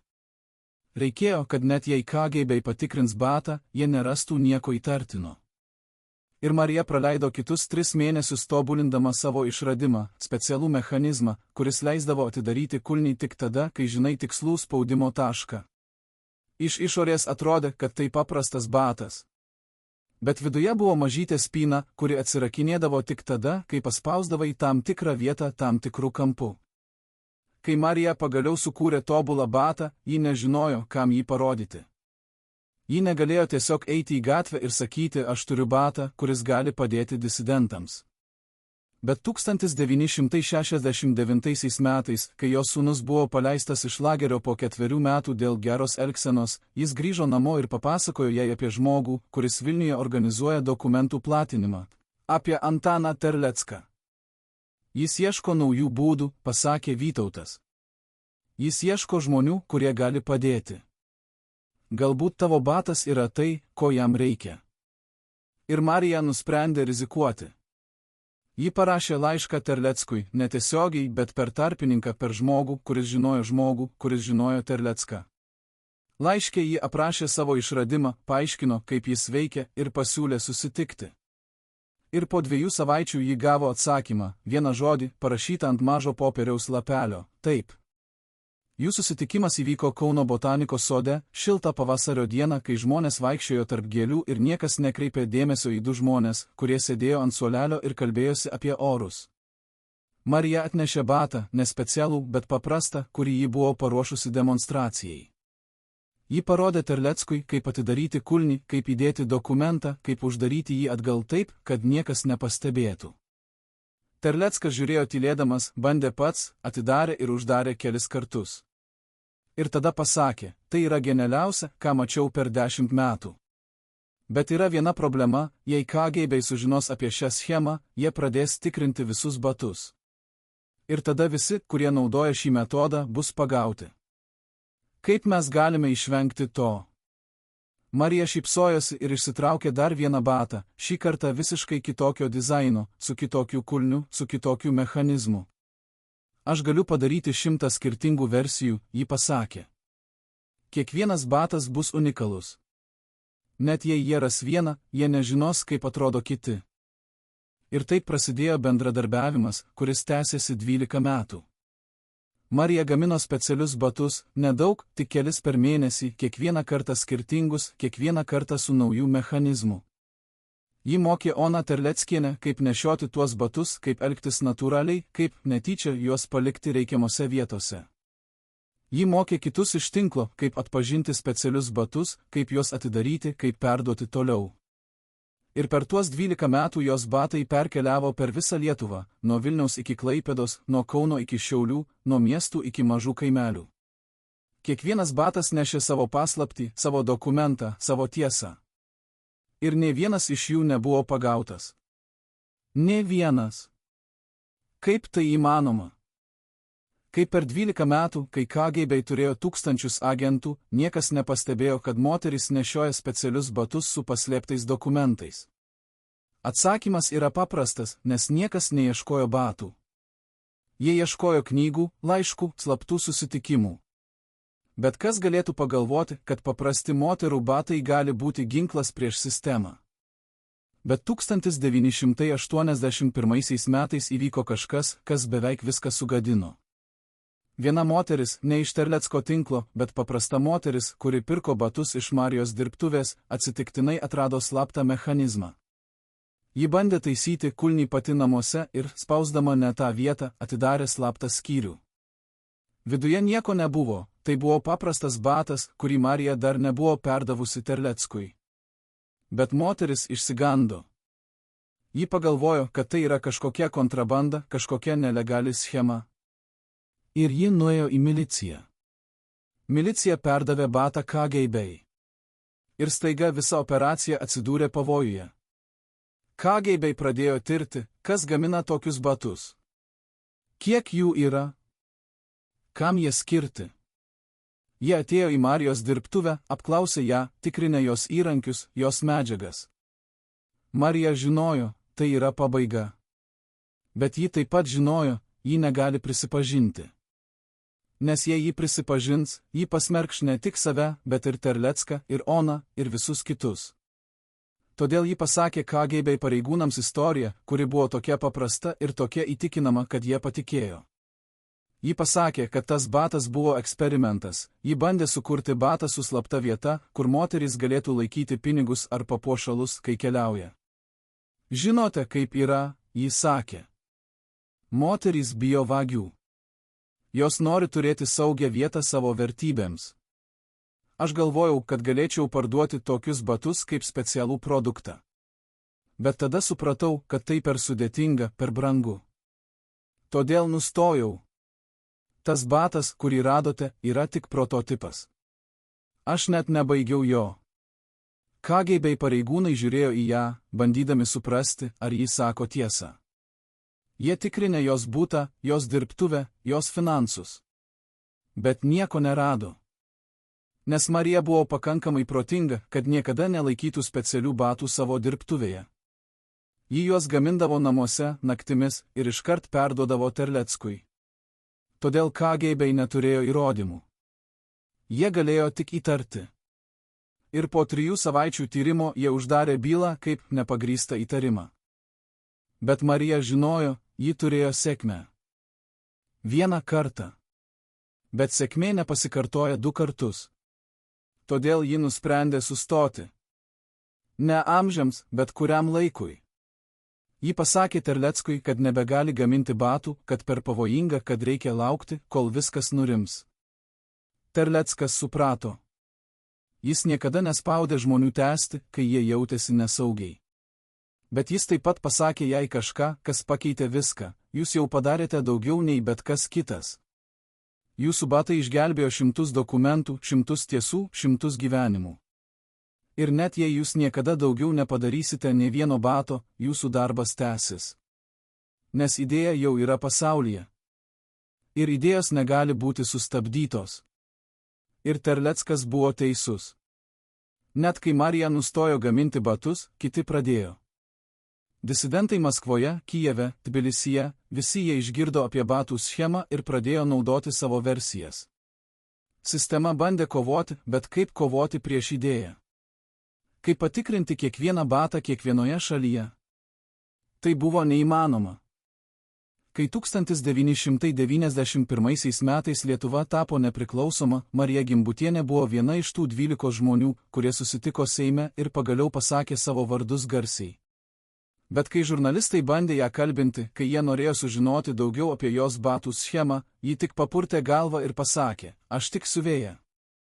Aš tik dariau tai, ką mokėjau geriausiai, taisiau batus. Tikrasis herojus yra ne aš, o tie žmonės, kurie nešiojo tuos batus žinodami, kad bet kurią akimirką gali būti pagauti. Jie rizikavo gyvybėmis. Aš tik rizikavau savo amatu. Bet visi, kurie ją pažinojo, žinojo tiesą: be Marijos, be jos batų, be jos išradingumo, Terlecko operacija nebūtų buvusi tokia sėkminga. Ji buvo ne tik siuvėja. Ji buvo inžinierė, strategė, mokytoja. Ji buvo moteris, kuri paėmė paprasčiausią daiktą, batą, ir pavertė jį ginklu prieš imperiją.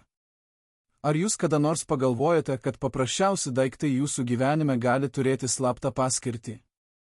Ar jūs kada nors žiūrėjote į batą ir galvojate, kiek istorijų jis nešė, kiek žingsnių jis žengė, kiek paslapčių jis saugojo? Bet buvo dar viena paslaptis, kuri liko neišspręsta net po Lietuvos nepriklausomybės, kas iš tikrųjų buvo tas didysis išdavikas, apie kurį Terleckas užsiminė savo paskutinėme interviu prieš mirtį. Kai žurnalistas paklausė jo, ar buvo kas nors iš jo tinklo, kuris jį išdavė, Terleckas tylėjo ilgai, žiūrėdamas pro langą, ir tada pasakė: buvo vienas žmogus. Aš niekada nepasakysiu jo vardo. Ne todėl, kad noriu jį apsaugoti, bet todėl, kad noriu apsaugoti jo šeimą. Bet jis žino, kas jis yra. Ir jis gyvena su tuo kiekvieną dieną. Kas buvo tas žmogus? Kodėl Terleckas niekada nepasakė jo vardo? Ir svarbiausia, ar tas žmogus iš tikrųjų išdavė Terlecką, ar tai buvo tik Terlecko būdas apsaugoti tikrąjį išdaviką nuo keršto? Šiandien po išsamių tyrimų archyvuose, po pokalbių su išgyvenusiais tinklo nariais, mes galime atskleisti tiesą, kuri šokiruos daugelį. Didysis išdavikas nebuvo niekas iš 12 pagrindinių tinklo narių. Tai buvo žmogus, kuris niekada nebuvo oficialiai dalis tinklo, bet kuris žinojo apie jį daugiau nei bet kas kitas, Terlecko paties brolis, Juozas Terleckas. Taip, tas pats Juozas, kurio mirtis Sibiro lageryje 1949 metais tariamai įkvėpė Antaną pradėti jo kovą prieš sistemą. Bet štai ko niekas nežinojo, Juozas nemirė Sibire. Jis išgyveno. Jis grįžo į Lietuvą 1956 metais po Stalino mirties, kai daugelis politinių kalinių buvo paleisti. Bet jis grįžo pakeistas, ne tik fiziškai, bet ir psichologiškai. 10 metų lagerio pavertė jį į žmogų, kuris nebetikėjo, kad sistema gali būti nugalėta. Jis tikėjo tik vienu dalyku – išgyvenimu. Ir kai jis sužinojo, kad jo jaunesnysis brolis Antanas kovoja prieš tą pačią sistemą, kuri jį beveik nužudė, jis bandė jį sustabdyti. Bet Antanas neklausė. Jis sakė, kad Juozas yra sulaužytas, kad jis nebemato aiškiai, kad jis yra baimės įkaitas. Ir Juozas suprato, jis negali sustabdyti brolio žodžiais. Bet galbūt gali jį apsaugoti kitaip. Todėl 1979 metais, kai KGB pradėjo intensyviai ieškoti Terlecko tinklo, Juozas padarė kažką, ko niekada neturėjo daryti, jis nuėjo pas KGB ir pasiūlė sandorį. Jis pasakys jiems viską, ką žino apie Antano operaciją, bet mainais jie turi pažadėti, kad Antanas nebus nužudytas, kad jis tik bus įkalintas, kad jam bus duota galimybė išgyventi. KGB sutiko. Ir Juozas papasakojo jiems apie batų schemą, apie dokumentų perdavimo vietas, apie kai kuriuos iš tinklo narių. Bet jis nepasakė visų vardų, tik tuos, kuriuos žinojo. Ir jis nepasakė apie tunelius, nes apie juos nežinojo. Jis išdavė savo brolį, tikėdamasis jį išgelbėti. Bet ar Antanas žinojo apie tai? Taip. Jis sužinojo 1983 metais, kai buvo tardomas KGB. Majoras Nikiforovas jam parodė dokumentą, Juozo parodymus pasirašytus jo paties ranka. Ir Antanas suprato, jo brolis, kurį jis manė mirusiu, iš tikrųjų buvo gyvas. Ir jis buvo tas, kuris išdavė jį. Nikiforovas laukė reakcijos, pykčio, neapykantos, skausmo. Bet Antanas tik nusišypsojo ir pasakė, aš žinojau. Aš visada žinojau, kad jis gyvas. Ir aš žinojau, kad jis bandys mane apsaugoti. Nes tai yra tai, ką daro vyresnieji broliai, jie apsaugo jaunesniuosius, net kai jaunesnieji to nenori. Nikiforovas buvo suglumęs. Jūs žinojote, kad jis gyvas? Kodėl niekada nepasakėte? Antanas atsakė, nes jei būčiau pasakęs, jūs būtumėte jį suėmę. Ir jis būtų grįžęs į lagerį. Aš norėjau, kad jis gyventų ramiai, net jei tai reiškia, kad jis gyvena su baime. Baimė yra geriau nei mirtis. Po to pokalbio Nikiforovas suprato kažką, ko niekada anksčiau nebuvo supratęs. Terleckas kovojo ne prieš sistemą. Jis kovojo už savo brolį. Visa operacija, visi dokumentai, visi rizikingai žingsniai, tai buvo ne apie Lietuvos laisvę, ne apie ideologiją, ne apie politiką. Tai buvo apie tai, kad įrodyti savo broliui, kad sistema, kuri jį sulaužė, gali būti nugalėta. Tai buvo apie tai, kad parodyti, jog baimė nėra vienintelis būdas išgyventi. Tai buvo apie meilę, ne romantinę, ne idealistinę, bet paprastą žmogišką meilę tarp dviejų brolių, kurie abu pasirinko skirtingus kelius, bet abu norėjo to paties – apsaugoti vienas kitą. Ir kai Nikiforovas tai suprato, jis suprato, kad jie pralaimėjo.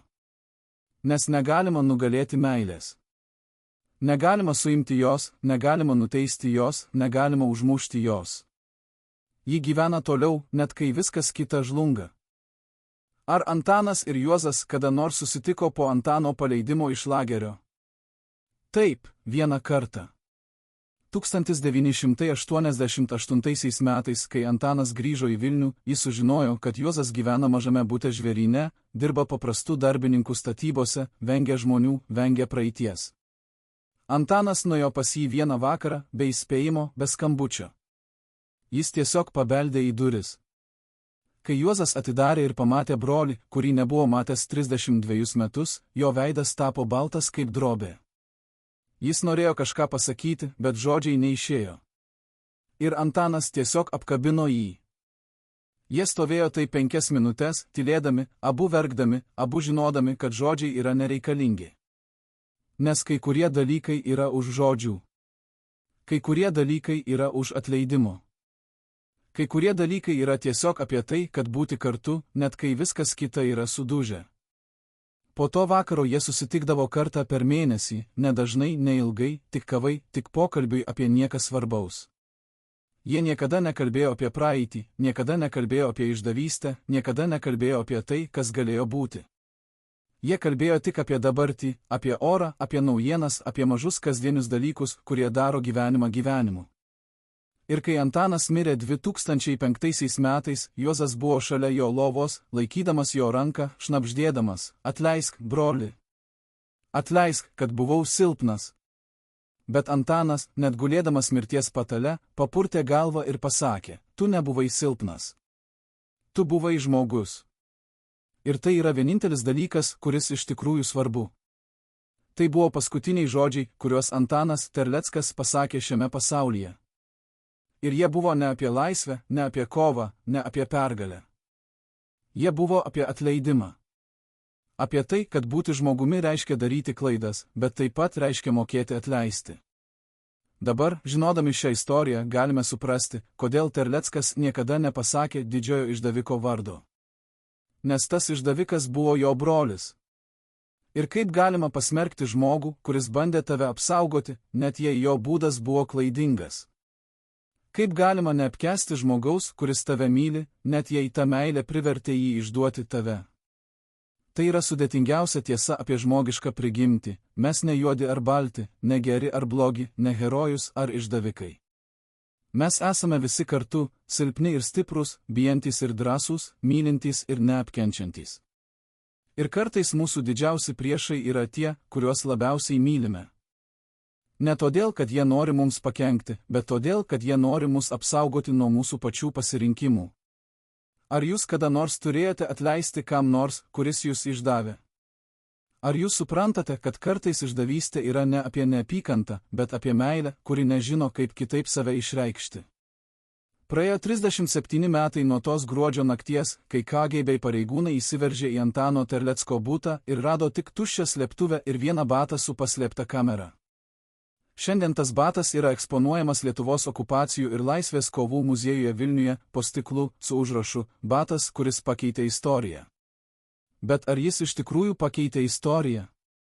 Ar vienas žmogus, 12 bendražygių, 100 dokumentų ir tūkstančiai mažų drąsos aktų gali pakeisti imperijos likimą?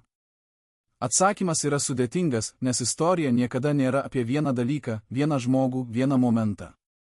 Istorija yra apie milijonus mažų pasirinkimų, kuriuos žmonės daro kiekvieną dieną, pasirinkimą pasakyti tiesą arba tylėti, pasirinkimą kovoti arba pasiduoti, pasirinkimą prisiminti arba pamiršti. Kai Sovietų sąjunga žlugo 1991 metais, kai Lietuva paskelbė nepriklausomybę, daugelis žmonių sakė, kad tai įvyko dėl Gorbačiovo perestroikos, dėl ekonominės krizės, dėl tarptautinio spaudimo. Ir tai tiesa. Bet tai ne visa tiesa. Nes prieš perestroiką, prieš krizę, prieš spaudimą buvo žmonės kaip Antanas Terleckas, kurie dešimtmečius ruošė dirvą, kurie platino tiesą, kurie rodė kitiems, kad sistema nėra visagalė, kad ji gali būti nugalėta. Jie nepadarė revoliucijos, jie paruošė žmonės revoliucijai. Jie nesugriovė sienos, jie parodė, kad siena turi plyšių. Ir kai atėjo laikas, kai istorija buvo pasiruošusi keistis, žmonės jau žinojo, ką daryti. Nes Terleckas ir jo tinklas juos išmokė. Bet kas nutiko tiems 12 žmonių po nepriklausomybės? Kai kurie iš jų tapo politikais, kai kurie verslininkais, kai kurie paprastais piliečiais, kurie grįžo į savo kasdienius darbus.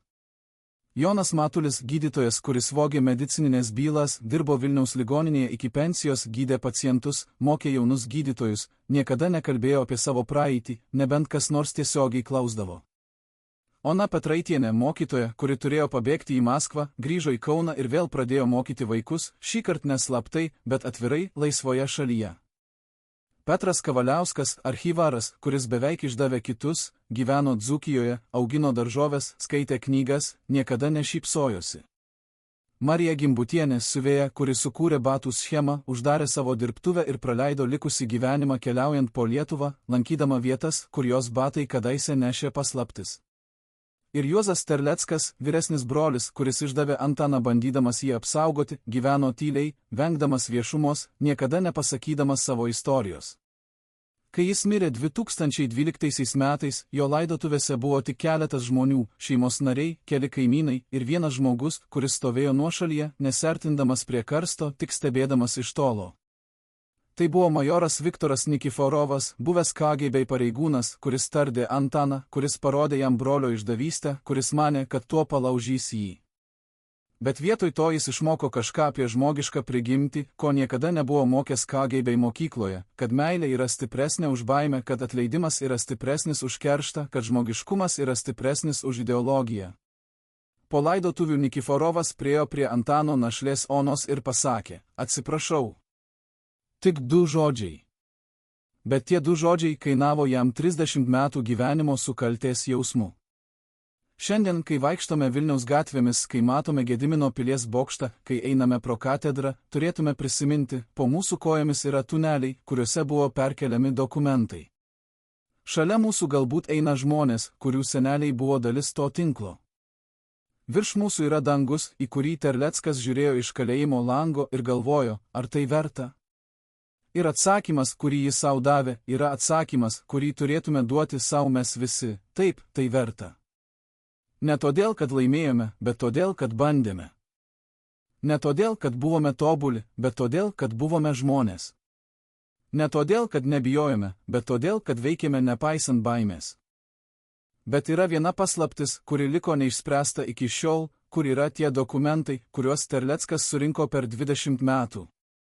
Kai kurie iš jų yra muziejuose, kai kurie archyvuose, kai kurie privačiose kolekcijose. Bet daugelis jų dingo. Kai KGB kratė Terlecko butą, jie rado tik vieną dokumentą, tą, kuris buvo bato kulnyje. Bet kur yra kiti? Kur yra tie šimtai puslapių, kurie rodė sovietinės sistemos nusikaltimus, kurie atskleidė tiesą apie trėmimus, apie ekonominį išnaudojimą, apie medicininę diskriminaciją? Kai kurie žmonės tiki, kad Terleckas juos sunaikino prieš suėmimą, kad apsaugotų savo tinklą. Kiti tiki, kad jis juos paslėpė kažkur, laukdami dienos, kai Lietuva bus laisva ir galės juos priimti be baimės. Bet yra ir trečia teorija, kad tie dokumentai vis dar yra ten, po žemę, tuneliuose, laukdami, kol kas nors turės drąsos juos rasti. Ar mes turėtume juos ieškoti? Ar mes turėtume atidaryti tas senas žaizdas, prisiminti tas skaudžias tiesas, pamatyti tuos skaičius, kurie rodo, kiek buvo prarasta, kiek buvo nukentėta, kiek buvo sunaikinta? Ar kartais geriau pamiršti, leisti praeičiai būti praeitimi, žiūrėti į ateitį, ne į tai, kas buvo? Bet Terleckas tikėjo kitaip. Jis tikėjo, kad tiesa niekada neturėtų būti pamiršta, kad atmintis yra tai, kas daro mus žmonėmis, kad tik prisimindami praeitį galime išvengti jos pakartojimo ateityje. Ir galbūt jis buvo teisus. Galbūt tie dokumentai, jei jie vis dar egzistuoja, laukia ne mūsų, bet mūsų vaikų, mūsų vaikaičių kartų, kurios bus pakankamai stiprios, kad galėtų pažvelgti į tiesą be baimės, be pykčio, be keršto. Tik su supratimu, su užuojauta, su noru mokytis iš praeities, ne ją teisti. Gerbiami žiūrovai, jei sekėte šią tragišką istoriją iki pabaigos, parašykite komentaruose, iš kurio miesto esate. Mums svarbu žinoti, kur Antanas Terleckas vis dar yra prisimenas. Ir užsiprenumeruokite kanalą, kad nepraleistumėte tiesos apie istorijos idolus.